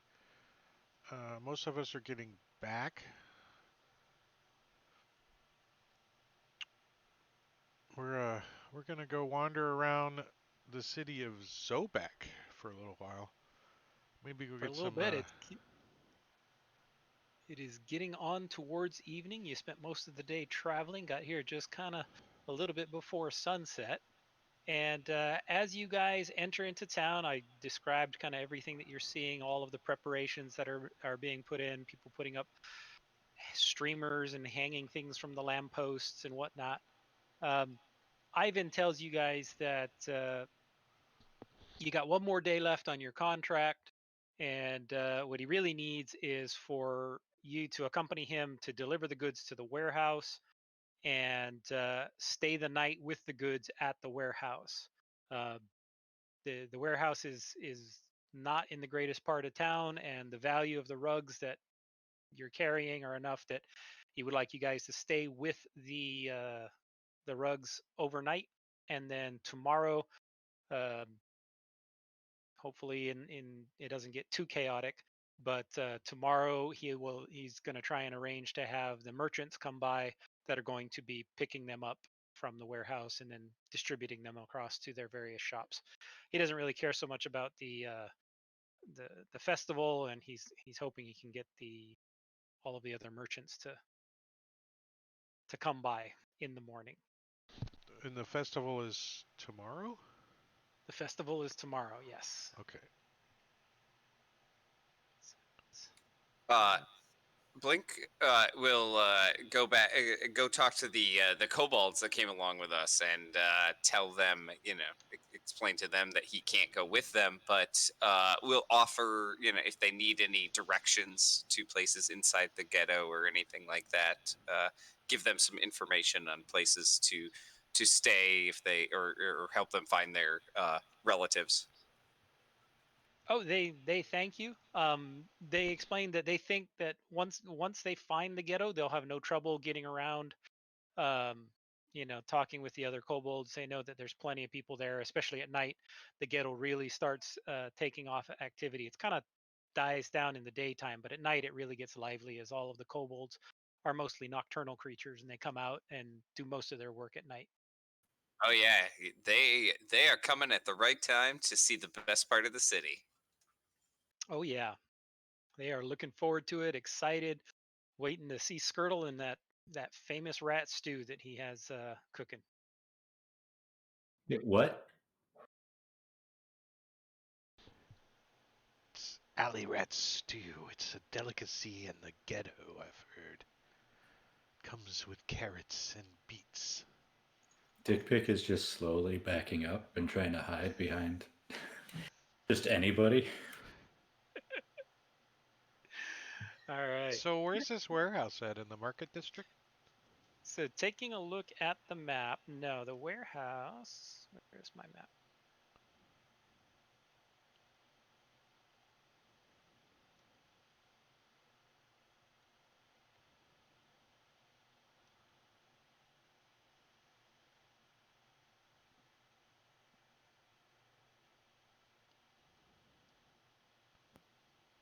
Greymark Warehouse?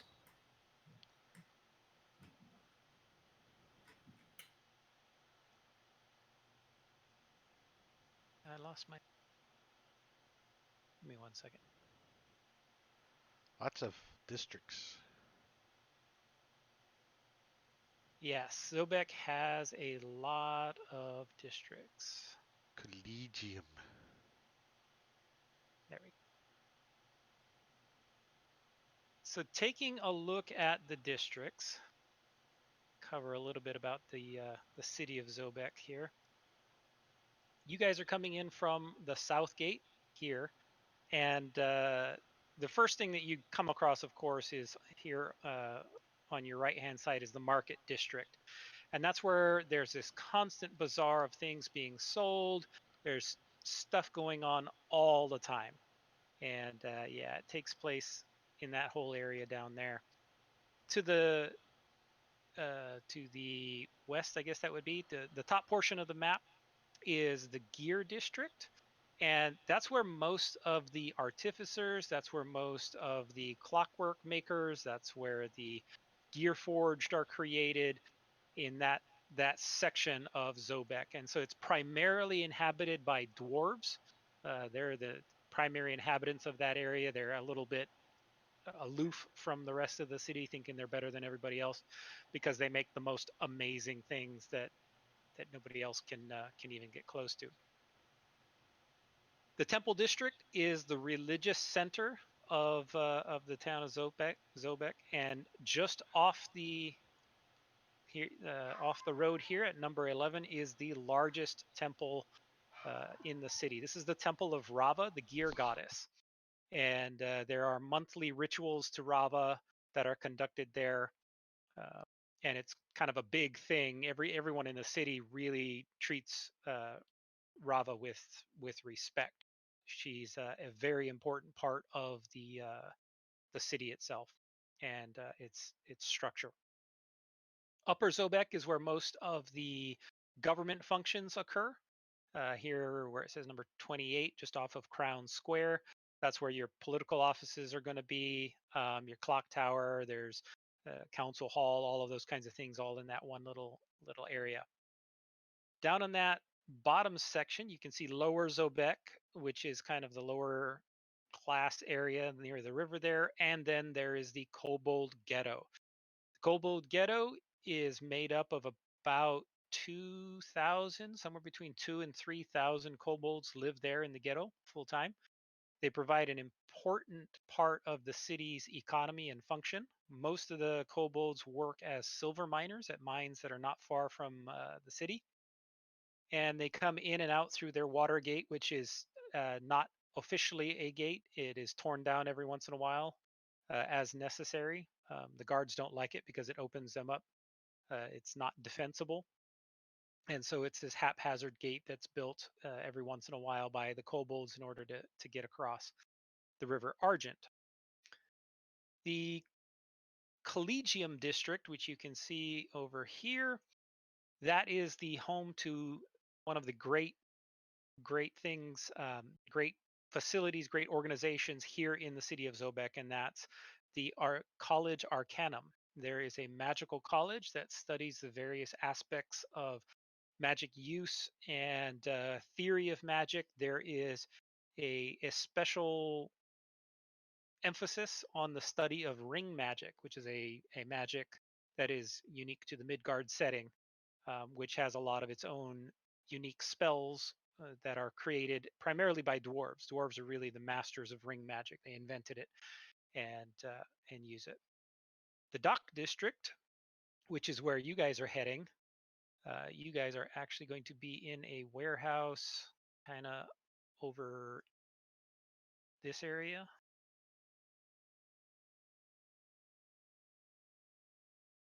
Hopefully this area. You're going to be in a warehouse over there. So you're going to go through the city and across and get up to deliver it there. And then the other major thing is the Citadel, which I pointed out earlier. That's this large building here. It's a large tower. And that's where the Griffin Riders reside. That's where the local militias and the various militant orders will live, train, and base out of. Beyond that, there is just outside the dock district, there is the gullet, which is where the ships will dock and unload their stuff when they have river trade. And then there's pastures and the roads that are heading off to the north that head up towards the cantons and to Morgau.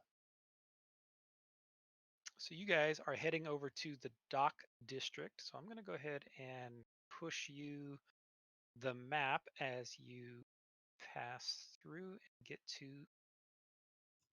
No, you said it's mostly dwarves. Are gnomes, tinkerers here as well, or is it mostly dwarves? No. So dwarves are in the setting of Midgard, dwarves are the pretty much the only ones who really have studied and mastered the tinkering mechanical study it, constructs, the engineering behind it. Gnomes are actually a very different from standard D&D gnomes, from Forgotten Realms gnomes. Gnomes in Midgard are from a kind of a wild land, and they have entered into demonic pacts. So nearly all gnomes that you meet are very evil, and they have entered into a demonic pact because they somehow in their past they pissed off Baba Yaga, and Baba Yaga has been slaughtering the entire gnomish race every time she gets her hands on them. So the gnomes, in order to survive, made a pact with some demons, and so pretty much all gnomes you meet are demon worshippers. So that's the gnomes of Midgard. They're an interesting bunch. Bunch of little evil bastards. Mm-hmm. But all of the mechanical stuff, that's primarily the dwarves. As you put in the chat there, dwarves and Blink. Blink is one of the small number of kobolds who actually show aptitude and interest in the mechanical stuff, and they've developed a relationship with the dwarves here in Zobeck, and so there is some back and forth in terms of teaching and understanding of knowledge. As a whole, the kobolds are not as good as dwarves. Obviously, they don't have the length of expertise, but there is an active mechanic type community amongst the kobolds here in Zobeck.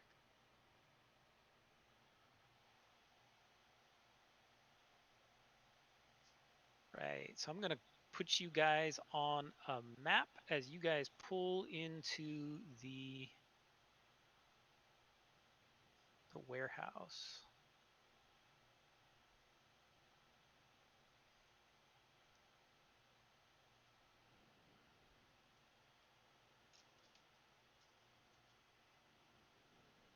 So I've unlocked the tokens. You guys can all enter into here as you deliver. Let me open that door for you. So this is the warehouse entrance. You bring the wagons through here and offload them. All of the gear will get brought inside the warehouse here.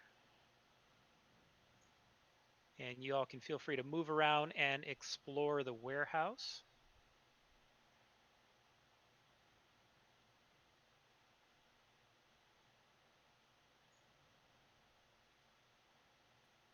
I haven't messed around with Unity yet. The line of sight stuff would be cool. Yeah, me neither. I mean, I've ran it, but I haven't been a player, so it's definitely I can see where.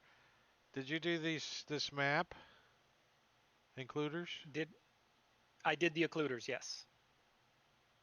I did all of the Yeah, I line of can. sight blocking. Yeah, you did a good stuff. job on it. Oh, thank you. The crate sections in the middle there. So those are stacked high crates, so you can see into the area, but you can't see completely through it.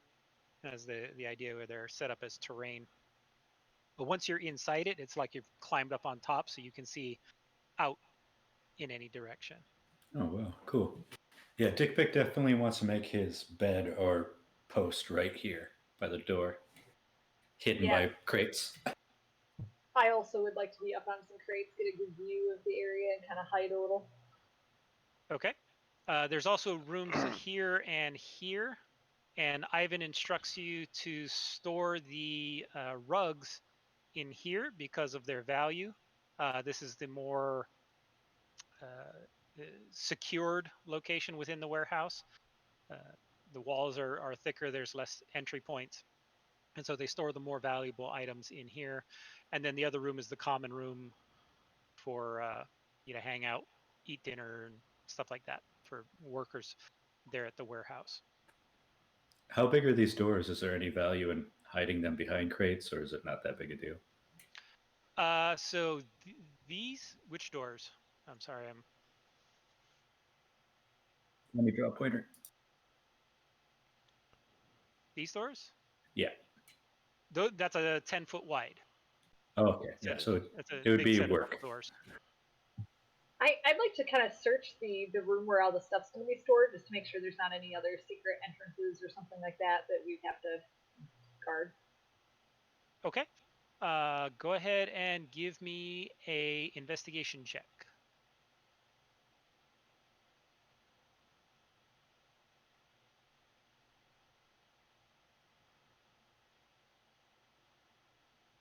And thank you to Kent for the Halfling Luck extension. It automatically re-rolled a 1 that you rolled. Cool. So you search around and you think you've seen just about everything. Each of these windows, I'll point out, I don't know if you see them on the map. Those are windows, and each of them is kind of up high. There are these kind of pane windows that are maybe 7 foot or so off the floor, so they can crack open a little bit, and if you climb up, you can see through them, but it'd be difficult to fit through them. Tarian and Blink and even Dickpick might be able to fit through them because they're so small, but the humans and the Shadow Fae are a little bit large to be able to fit through them. But if you do climb up, you will be able to open it and see through them. And how securable are the doors? The doors all lock, so you can lock it, but they're not super. They don't look like they're super strong. The interior door, this one here, looks like it's considerably stronger. It looks like it's much better quality. But the exterior doors, a determined person you think could easily get in, given enough time. Do you guys want to maybe rearrange some of these crates and only allow one access point? I am extremely weak, so sure. Sure, yeah, that seems like a good idea. Or we could make a little fort, like. Well, I would like to block off these doors up here. I mean, if Yeah. somebody's gonna get in here and try to get through here, I think we could defend these doors the best down here.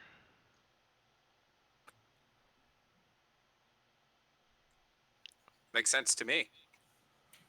So, I guess we spend, I don't know, an hour stacking up crates, blocking these doors. Sure. So you want to block these northern doors up? Yeah. So I'll close that one. Just sort them all by color, John. Oh, I didn't know you were OCD. Sorry, reference to a yeah. different. So 5 years ago, 4 years ago, whatever it was. It still haunts me, though, the crate sorting. So boy. I have a quick world question. What is the messaging system like? Is it possible to send a message to a different continent or a different city? Medieval. So if you send a message, unless you use magic, it's going to take whatever time it would take to sail the letter to your Apparently, destination. they have carrier blue dragons. They're like pigeons, but bigger. They leave a bigger mess. They can fly with an entire library, though, so it's handy. Yeah. Yeah, but you should see how many rats we have to feed them. Stop. So, it's gonna be night, right? Yep, it is. It will be evening. It gets on in towards the evening, so you guys can set yourself up however you want. What kind of light to, sources to do we spend the have? evening. Are there lanterns? In the Do we- warehouse, Yeah. there's like a single lantern in here, but nothing in the rest of the warehouse. They don't want fire lighting the rugs on fire. Well, we got the rugs in the back. I'm going to put a Perhaps- lantern there so that anybody entering is backlit dramatically. So Okay. outside, is this covered out here? No. Well, So yes. Excuse me. That there is a roof over that area. But it's just open to the elements, pretty much. Yeah, Is there a it's bunch of open to elements. wagons still out here? Yeah, the oxen? wagons came in, dropped them off, and then they left. Oh, with the oxens. Okay. Yeah. I imagine Dick Pick is getting more and more wary of Blink. Just everybody? Yeah, yeah. He's trying to figure out how to look like a kobold. Yeah, the more and more they talk about like eating rats. I mean, So obviously, they don't even meet me. I'm one of the good rats, but I am nervous. perhaps we should set up on our watch not only a watch but a patrol so we can make sure no one slipped in a back window and quietly looted everything.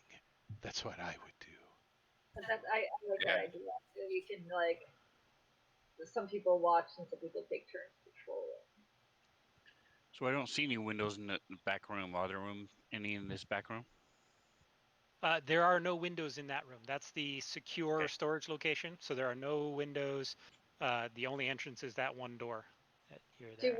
Do we also maybe want to post one of us at least in the secure room where the rugs actually are? Or just whoever's on patrol, check it every once in a while. Is Ivan with us? No, he's going to get the merchants that are going to be picking them up tomorrow. So I say that those that aren't on watch sleep on the comfortable rugs. I like it. There you go. Yeah, all right. They're definitely going to get fleas.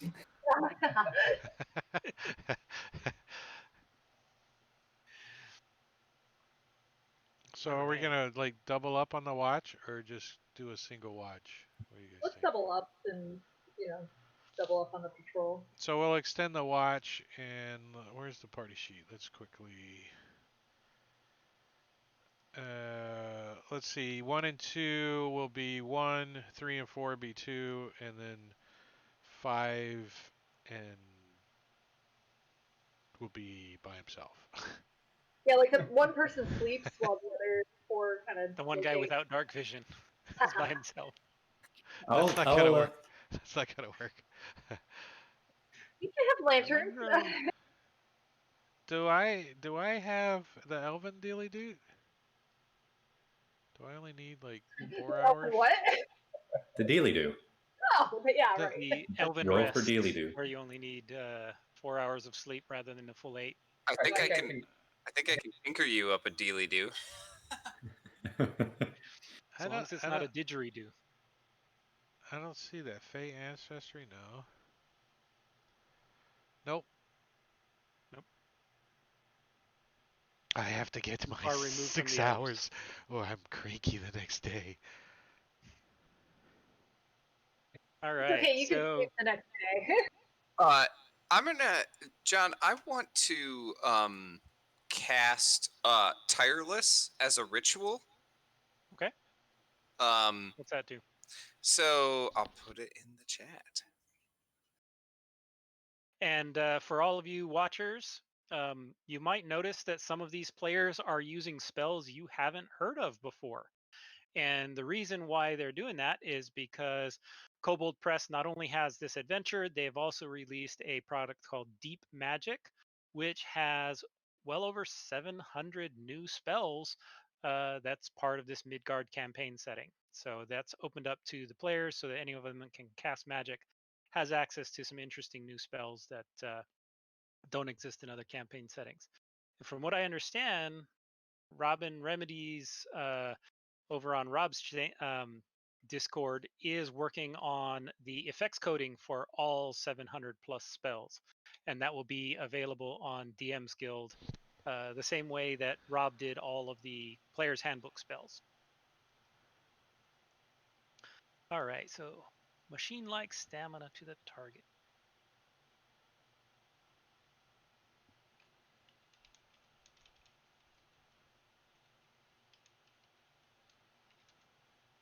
The real benefit here is that basically I want to make it so I don't have to sleep, so I can stay awake all night on patrol.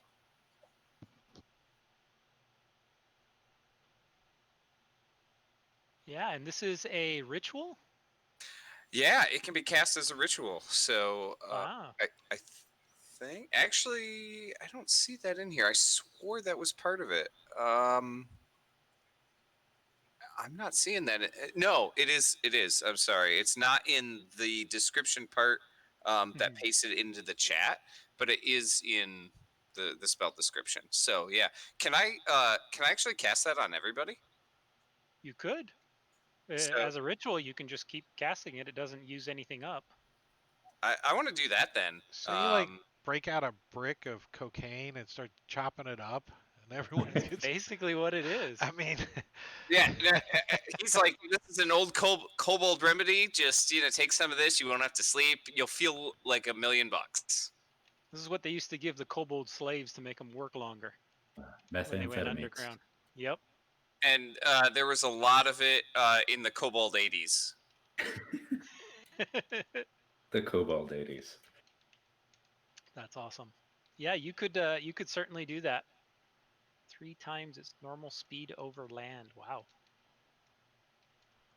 That's pretty cool. Oh yeah, Dick Pick just run in circles for no reason. Just what did you Little put in this white nose. coffee? Whoa, whoa! I just want to read really fast. All right. So you guys get going, get yourself all set up, and now you're all running around all over the place. Random teleport. Okay. I am Cornholio. All right. Going to Holio, I need TP for my bungo. Let's see which of you, which is it going to happen? So second watch. Who is awake on second watch? All of us. Just 2 of us. Taryn we all have red and eyes. Dick Pick.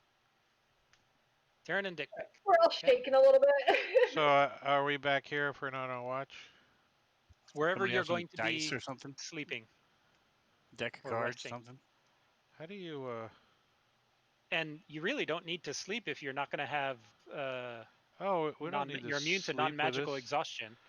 Yeah, so I want to be. If I'm patrolling, you can take my spot.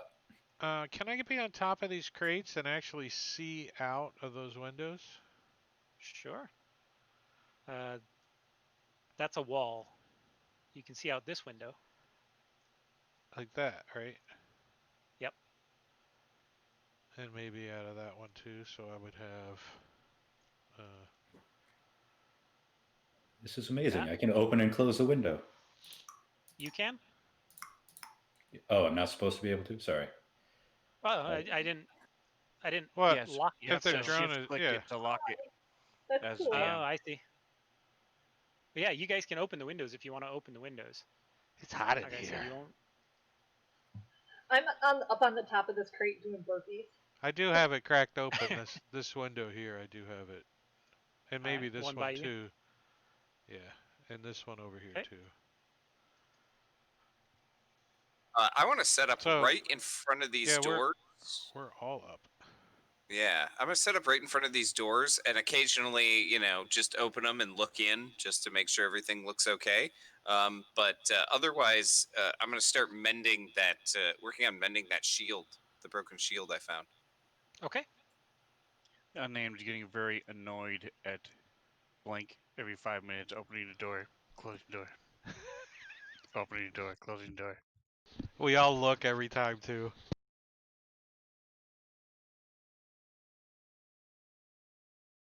All right. Just 1 second. Perhaps if you just step inside the door and do your work there, you can leave the door open and we can see each other. But we don't want to leave the door open. We want to leave it closed. I'm picturing like a 30-second like securing and locking process every time. That's very noisy too. Yeah, he's got, for some reason, he has a key ring with like 30 keys on it, and he only needs one of them. Jingle, jingle, jingle. All right. So you guys all set? You got all the doors open and closed that you want open and closed? Since you have full access to opening and closing them.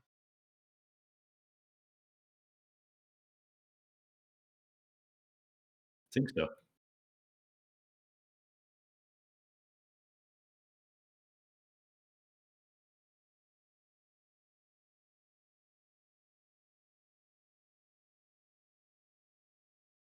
froze Yeah, up that's for a pretty second cool. for me.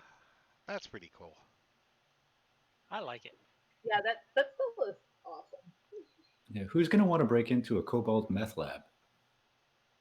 Now, most of the stuff in the warehouse is not your stuff. It's not. It doesn't belong to this merchant. Um, so it's other people's goods.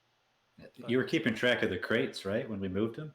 gonna mix them all up together. We're like, this one jingles like there's coins in it. We'll check this out later. Rusted old suits of armor. Yeah. All right. So from where you are at, everybody go ahead and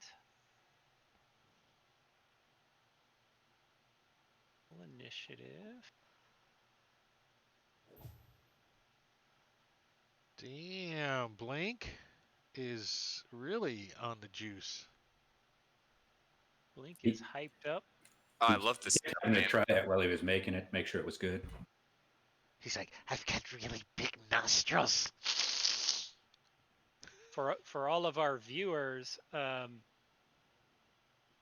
this is a very interesting party in that there's hardly anybody that has any strength, but the lowest dexterity in the party is a 15. And we've got 3 18s. We rolled up scores when we made the characters. So we've got 3 18s for dexterity. So they got some very high initiative rolls. And we also do performing in the evening, acrobatics. All right. Actually, we're going to skip ahead to Quint because you're the first one to notice anything. So, set the initiative to you, Quint. And you see a group of individuals come around the corner here and start walking like they're looking around like they're walking towards the warehouse door in through that area.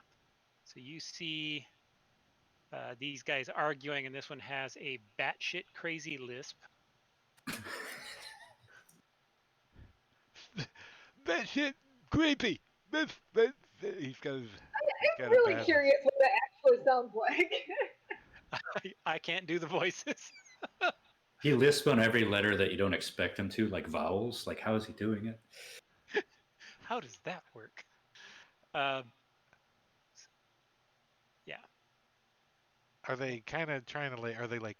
Diddly diddly diddly? Are they like, hey, what's this? No, we gotta take a pee. Are they acting suspiciously? They are looking around like they're making sure they're not being followed. And so, they're like, in that sense, they certainly do appear to be behaving suspiciously. And one other question I have before I do something is, can I shoot out one of these windows? Not shoot out the window, but shoot through the window? From on top of the crates where you're at, you could if you've climbed up on a crate. Remember, they're about 7 feet off the I'm ground. on top of these 2 crates, or these Now, 4 crates. a bow would be very difficult. A crossbow would be considerably easier because you can just kind of. So I'd be like, would it be a disadvantage, or could I not do it at all? I would say you can't do like a long bow or a short bow. It'd be too awkward, too high. So, but a crossbow certainly could. I am going to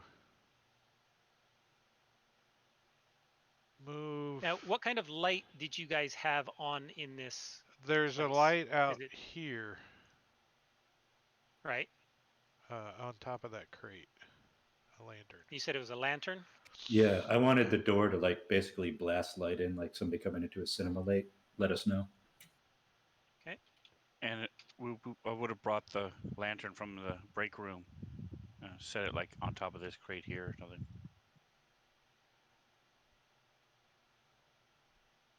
That's a big one. There's your So Sure. what lantern. do we got? Like Let's 20. try not to burn this place down, guys.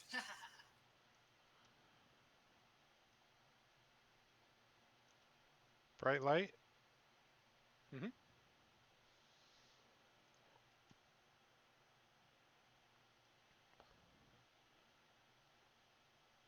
So I'm gonna go psst and get everyone else's attention. And I'm gonna actually try to do that quietly, like with a pebble or something, and use my action to do that. And then Okay. Make a stealth check for me, please. stealth. Do you have the dice tower one? It should be automatic, yeah. So you shout out, "Hey guys, they're here!" No, kidding. I throw a pebble, break a window. Psh, oh shit! Hit the lantern, catches on the fire. Oh shit! So that's what you rolled. Wow. Yeah, he Morse codes that somebody is here with pebbles on each of our skulls. Yeah, so Yes. I'm like trying to stay in the shadows too, you know, being the stealth, and I'm done. All right. So you definitely stealthily alert everybody. So everybody is alerted. Nobody is surprised. While these guys start walking towards the door. I'm gonna try to hide behind the crates I'm on. That's okay. Oh, did you just shift the? That was kind Yeah, of weird. somehow it grabbed the map. Did it mess up the line of sight? Well, Yes. It moved me. For me, it did because I was in the. I'm now in the wall. Same. Yeah, I adjusted my character immediately because I'm neurotic. Yeah, I did too. well, Must you be in the can't. I'm squares. not neurotic It's though. shifted. The tokens are Give me locked. 1 second. Like that? It looked like it's straightened back out now. Better. Thank you. Okay. Sorry about How that. do you? When I added that lantern thing, it went into edit mode, even though I had it not set to edit mode. There. So you have to wiggle my token to clear that movement. I can't do it. Don't touch your token until you're ready.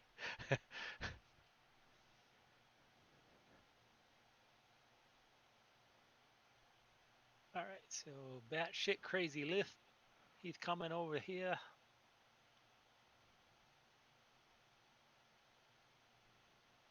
Down.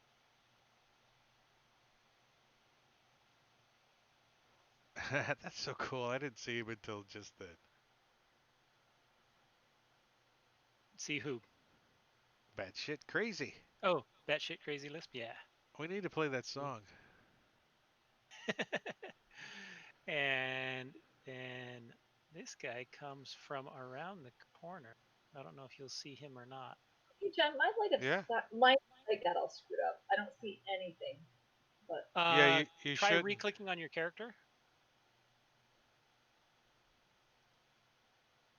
You're kind of in the middle of the wall there. yep, there we go.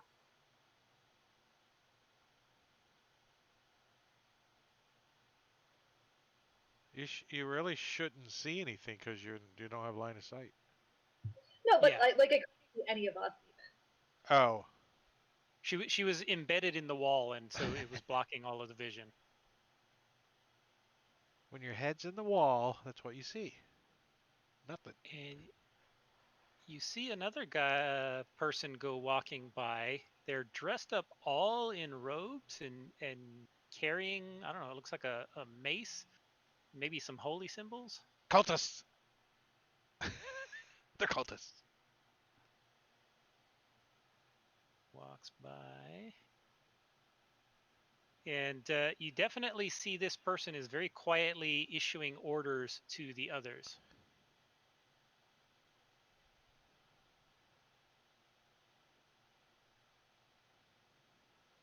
Yay! I finally won initiative. You guys can suck it. You can suck it. It's okay. Last encounter, I was last every single time, I think. All right. So Quint alerted us to the fact that there are people coming. So I'm going to move over.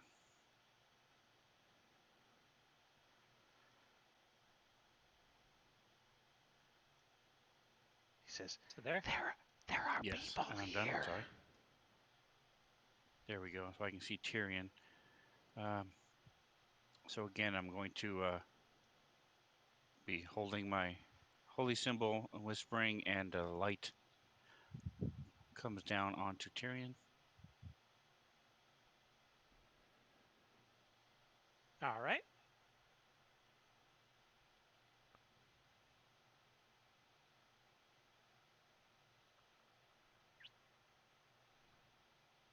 So he's all sparkly now. All right. Like a vampire? So I'm not sure if you can see this from where you are, Quint, or not. I can But- only see bat shit and long left shoulder. Okay. What you do see is this window slowly starts cracking open. Which one? That one? Click on it. Guys. Oh. And Dick Pick starts hearing Careless Whisper as the attractively dense rat folk comes in. And so the windows cracks open a little bit, and you see a furry little head poke up in through the window opening. And it looks like he's kind of surveying the room and sees you and Does he? screeches. Does he see me? Not you specifically, but nobody else in the room is hidden. I was trying to hide, but Let's see yeah. Could he Well, see? actually, is an action to hide. Yeah. I asked, but I think it was when the map started wiggling, so maybe I cheated on accident. Do the wiggle wiggle.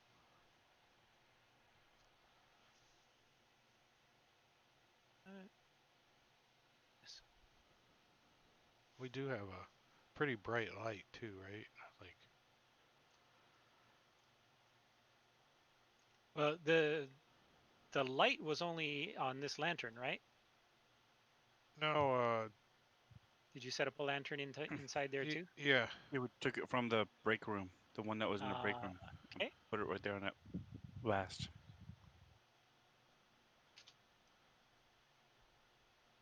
It actually would be. Into that on that pile in the center. Yeah. Correct. That's 20 foot right there.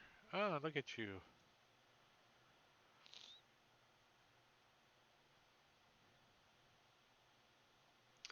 Okay, so with that light, he can certainly see Dick Pick, and after he screeches, you notice he's carrying a small crossbow, and takes a shot at you with his little crossbow. Ooh, Oh. Shit. and he starts off with a crit. Dick Pick gets hit in the Oof. forehead.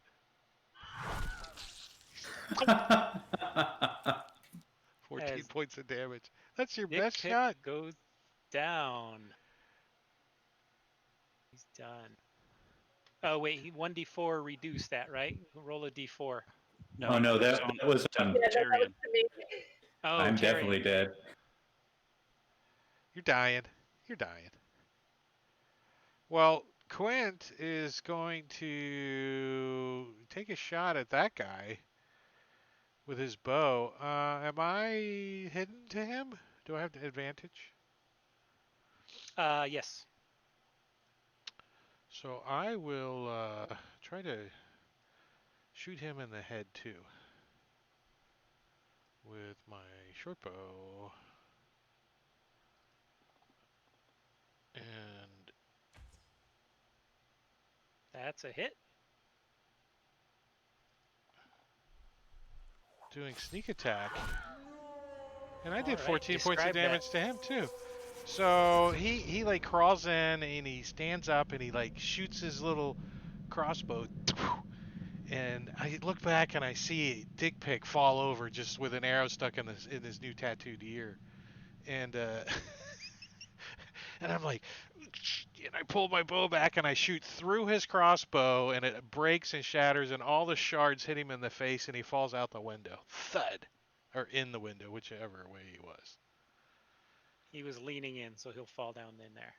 And I am going to, and then hop over and get next to Dick Pick, and flick the arrow Okay. to see how sturdy it is. You know, the one that's stuck in him, like, doing. It's a pretty solid arrow. I think he's gonna die quickly. All right. So from out here, this guy comes here and attempts to open the door. Did you guys lock the door at all, or did you? Yeah. Okay. So he is going to attempt to open the door. We put a blink bells and stuff on it, so Glyph of warning. Blink's got traps set on it. There's actually a whole cobalt maze outside we didn't tell you about. And he rolls a 1 on his strength check. He's like, so you hear the doors rattling, but this guy is just not. he couldn't get it. He couldn't get the Capable. doors. His one shoulder's too long. He's like, Igor. This other guy's gonna come down. He's got like a. He's all stealth ninja. And he's got like a neon green bandana on. Middle of the night. He's gonna use his move there. This guy Acolyte. comes over here. He's checking out this lantern. That's not supposed to be there. And he is actually going to put it out, so there is no more light coming in from out there.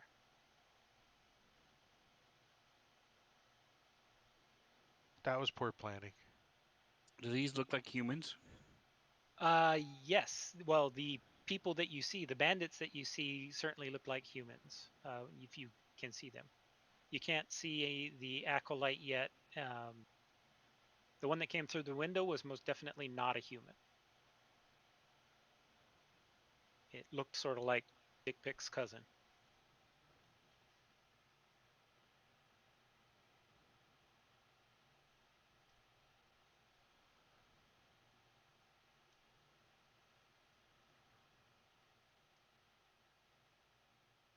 All right, Blink. All right. I saw Dick Pick just get annihilated, so I'm gonna go help him. So I will climb up on these boxes, and I'm going to cast Cure Wounds on him. Thank you. And I'll pull the arrow out of his ear as he's doing it. You also have a potion of healing from Caesar. Again. Now that I'm I'm not paying conscious, I'm attention. going to use it. So just use that potion. Oh, yeah, and then he can keep his spell.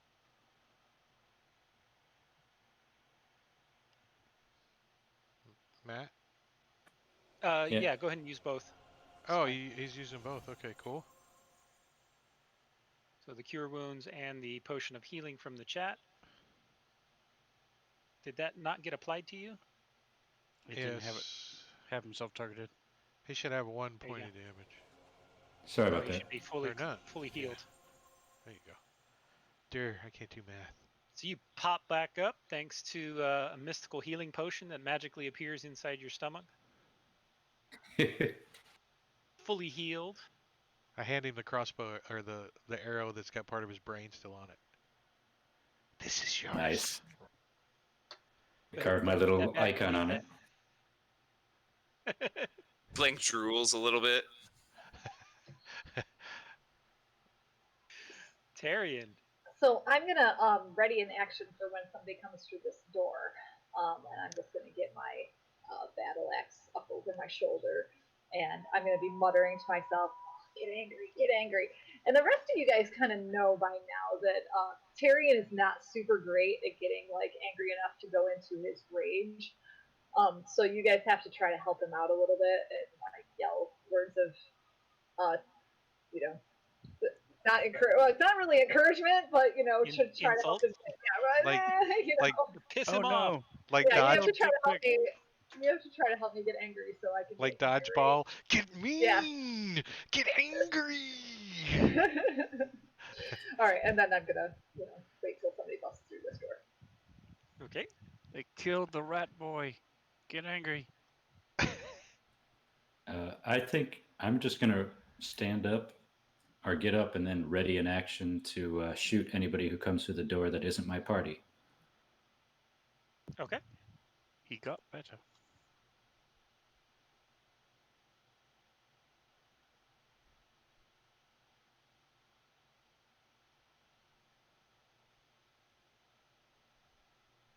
And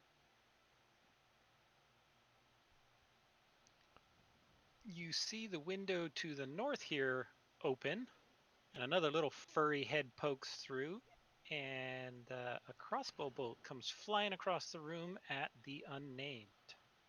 As this somehow he's climbing this up with a broken left knee, a crimson. His knee's all red because it's broken, but he's climbing up with this broken left knee.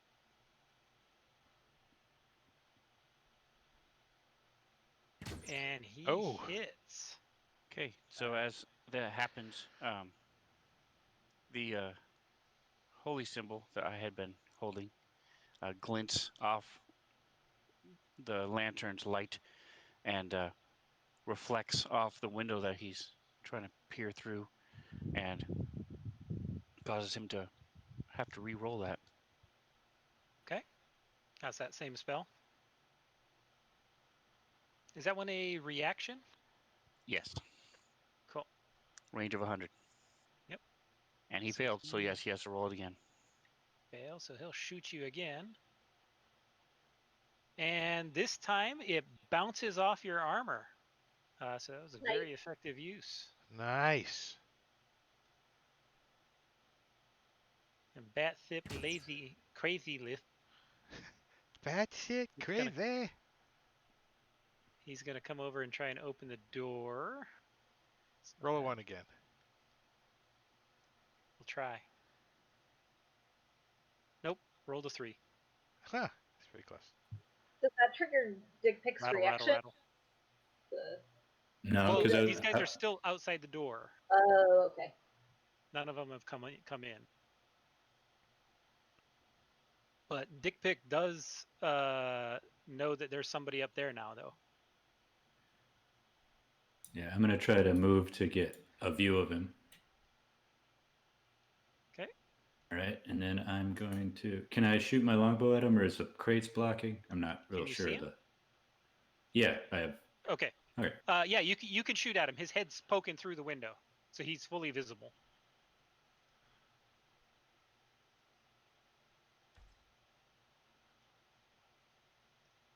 That's a hit. I shoot at the only thing I can see, which is his face, which kills him. You shoot him right through his big mouth. Yeah. See, now he looks nothing like me. I have an arrow in my ear. He has an arrow in his eye. Obviously different. You guys are all racist. Totally different. We're not related. What's with the All right. token?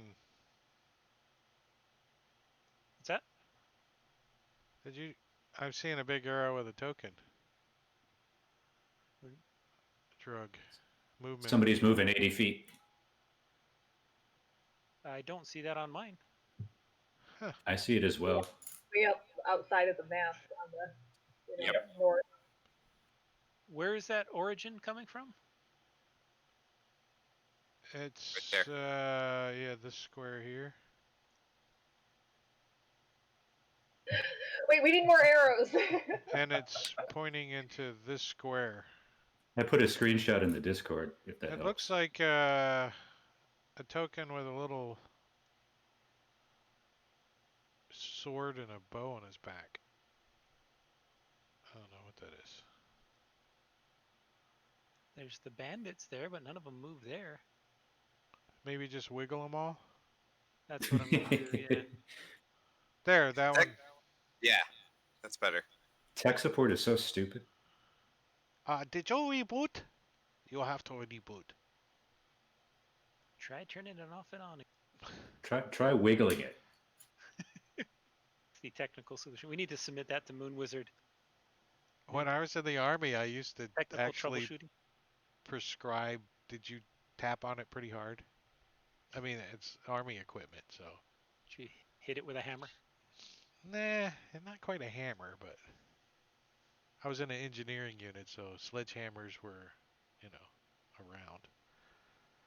When I was a teenager, I had a car that you could only start if you had somebody tapping on the starter motor with a hammer while you were cranking the key. Nice. All right, so nobody's busted through these doors yet, so I'm just gonna keep holding my battle axe and just waiting, and I'm gonna keep muttering to myself. Okay.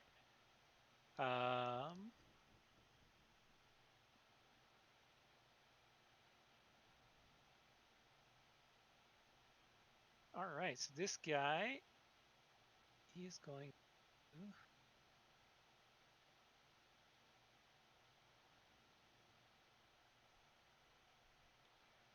do something.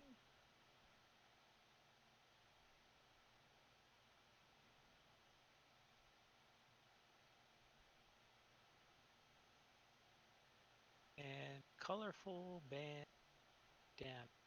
Bandana. Okay. Bandana. He's like the minions. Bandana.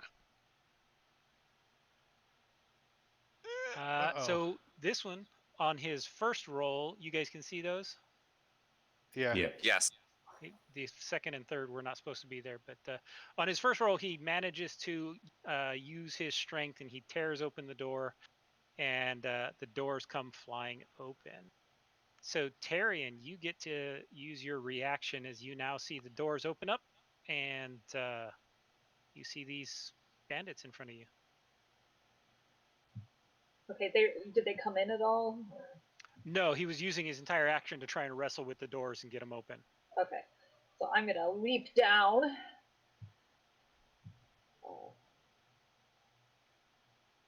We'll just target the guy with the colorful bandana here.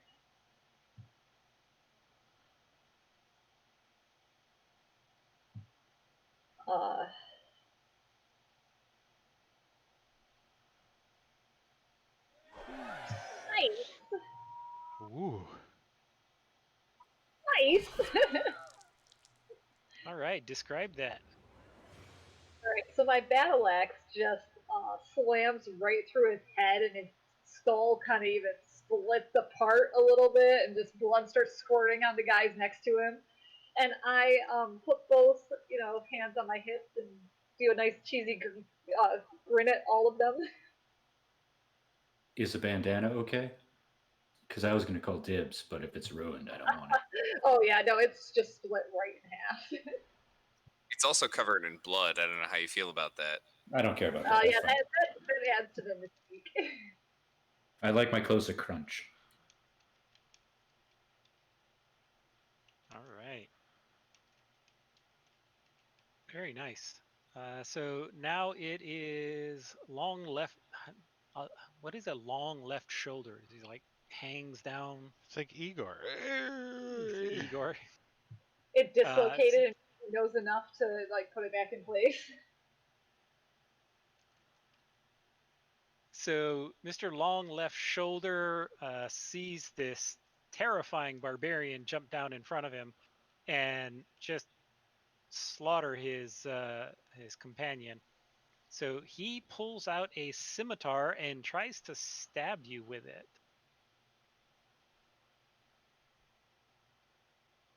And even with the bless spell, it doesn't do any good because he misses and you dodge right out of the way.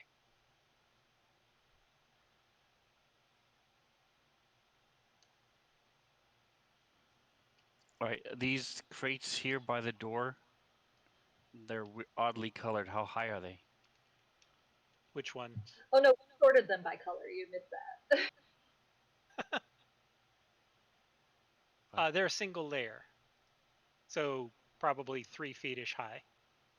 All right, so I can see him over them. Then I can throw Oh something yeah, at them. absolutely, absolutely.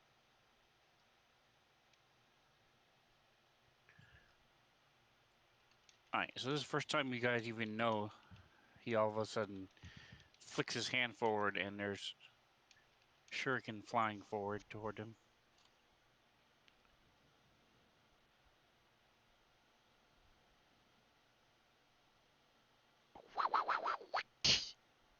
No shuriken sounds? Max damage, nice. I need to find one. I need to find a shuriken sound. It sinks deep Shuriken into his sounds. shoulder because it's so long. It's an easy target.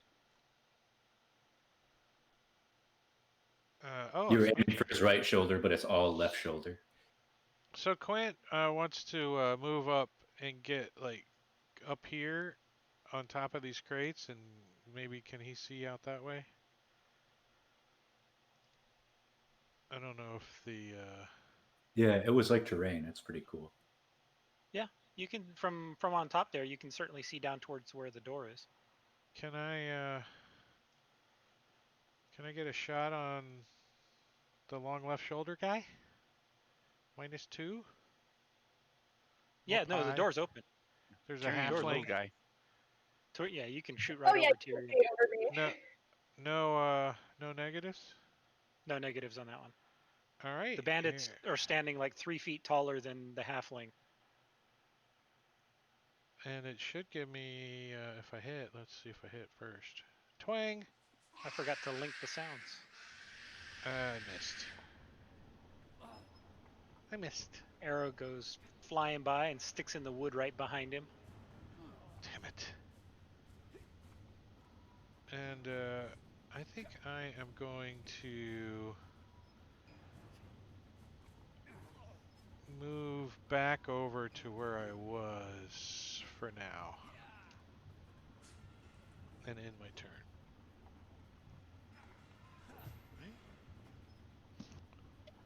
All right. So Blink is going to line up his shot on this bandit again, and do the patient shot.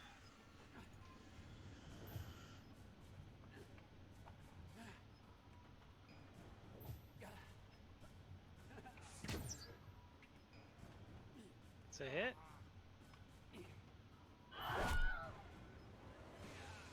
And ooh. And then he yells, "Hey, Tyrion, your penmanship is atrocious!"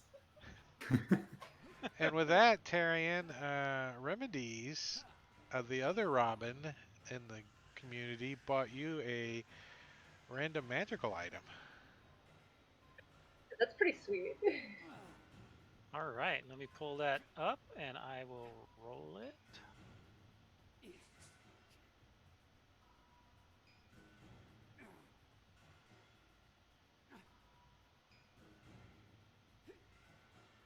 She says us Robins have to look out for each other, and she spells hers with a Y. I'll forgive her for that. All right, so you obtain a scroll of alarm. Did that add to your character sheet? That's handy for the barbarian. Yes, super barbarian-ish. But certainly could be handy for the party. Dad, that's a lame roll, she says. For random magic items, we're using table A for the first couple of levels, and then we're going to shift to magic item table B once they're 3rd level or higher. And Sven and Gorgio bought you a disadvantage, so it was a while ago, and I forgot. So you need to take it. At I some forgot point. too. I'm sorry. All right, so this derisive titter. I'm not even sure what that is. But titter is like a laugh, isn't it? I meant derisive. It's like insulting. There you go. An insulting titter. Comes over and sees this little halfling right before him and is like, "What are you? Get out of the way!" And swings his scimitar at you. and hits you. Oh. Well, I still have that 1d4 of decreased damage, right? All right, go ahead and roll a 1d4. Can't that be coded? No?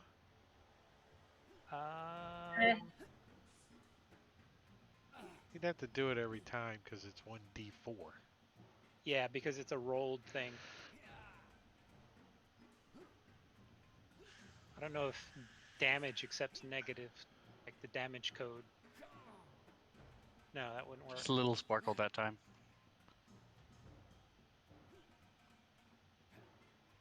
Little Fizz, where is batshit crazy Lith? He's gonna come around Over his dead friend. over his dead friend, stepping on him, not caring at all that he stepped on his dead friend. He just squishes his little head. They're paid mercenaries, they don't care. And he's also gonna attack you, Tyrion, with his scimitar. And he yells out, Oh. "You didn't say there was gonna be people in here, damn it!" As he also hits you. 5 damage.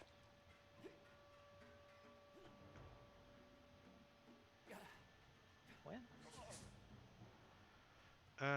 So Quinn is going to use a bonus action. First, he's going to draw out his. Why isn't it showing my weapon on here?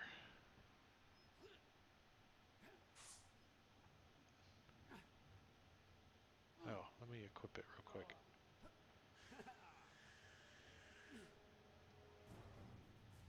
What's going on?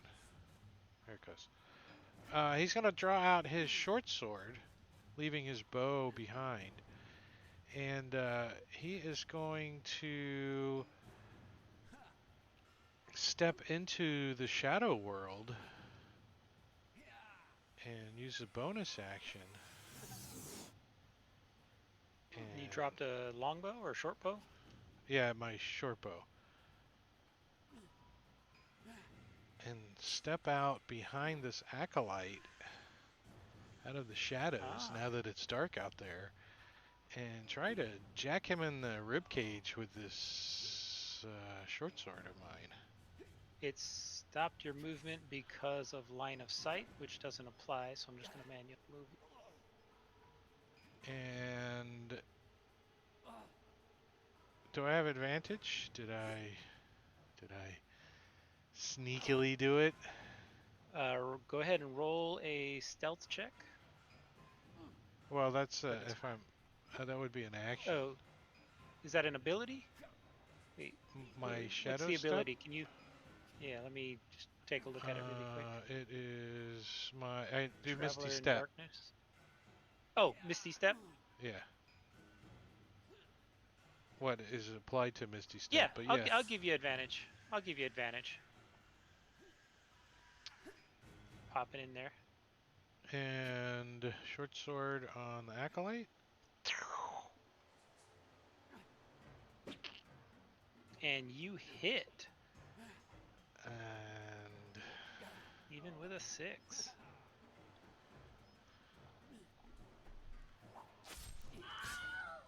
So I step out of the shadow and I just reach around and I slice this guy's throat and drop him to the ground. And I say, "Who's next?" Okay. So as you slice this acolyte's throat in front of you, you notice as it falls to the ground that it is a woman, and she is dressed kind of very scantily clad.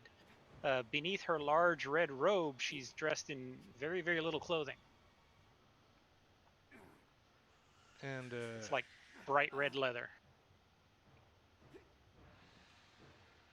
And I have movement left. We have double land movement still, right? So I am going to dip around the corner here and try to get out of line of sight. Technically, we all have triple land movement, right? Yeah, Oh, wow. you have triple land movement. You attacked the wrong meth house.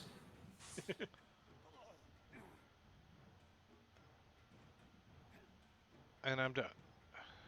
I'm gonna see what I can see when I get to there, and I might have more movement. Okay. We don't have to worry Oh. about the acolyte's disadvantage anymore either, John. Okay. Yeah. Ingorgio said, was it Ingorgio? Scuzzer said, give the disc to the crazy lisp guy. I just saw that. And I have pack tactics. Tarian is right there, so I'm gonna get advantage on batshit crazy. Okay. Oh. It's the Pack only good thing tactics. about rats. Oh, well, I poke him. I shot him right in the forearm. It sucks, but he's not Throw dead. the quarrel at him instead of shoot it. Yeah, he gets hit with the feather end. All right, this Titterer is going to continue to attack Tarian because he did not see what happened behind him with the acolyte.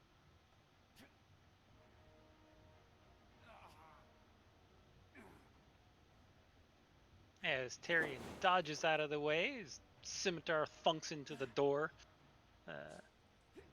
Misses. And batshit crazy lisp has a disadvantage on, thanks to Caesar in the chat. So he's going to have disadvantage on his scimitar attack on Tarian. And it doesn't help because he rolled 2 16s.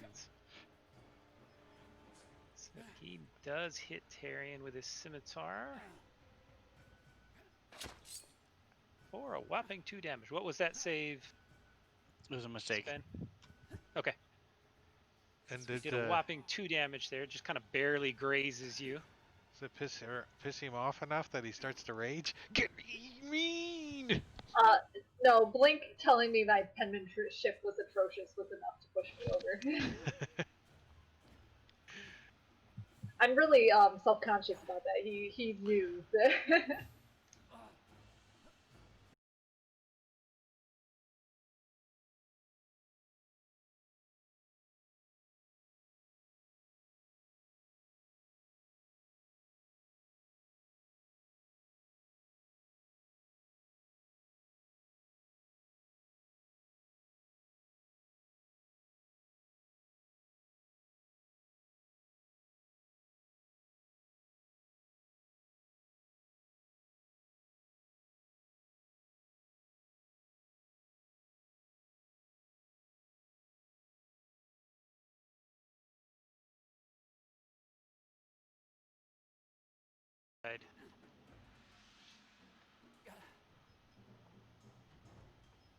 No, I caught back up. Okay. Did too many things at once. Got caught up all caught up in my robes and trying to find the shuriken and drop it. Right, Tarian. Alright, so I am, just really angry at this point. The, few rounds of muttering to myself as well as the insults, I'm ready to go. And then I am going to just slam my axe at this bandit.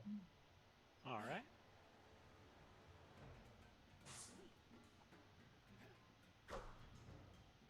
That is a good solid hit. Oh! Nice. And I just sliced his head off. Marbania with a as his head raid. goes rolling. Hey, what's up, rolls Marbania? right into the lap of the acolyte laying there on the ground. We just got raided by Marbania. Nice. And I am going to shift that. Well, now there's nobody right next to me right now, so I can actually move back a little bit. Yep. Okay, I'm going to move back here. Get out of the way a little. All right, and with that, we are out of combat. I only left the acolyte in there as a reminder. So I'm going to unlock tokens, so feel free to move around.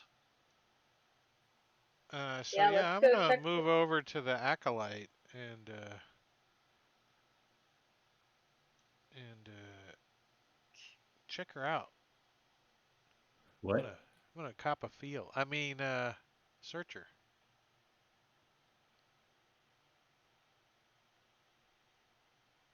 Okay. This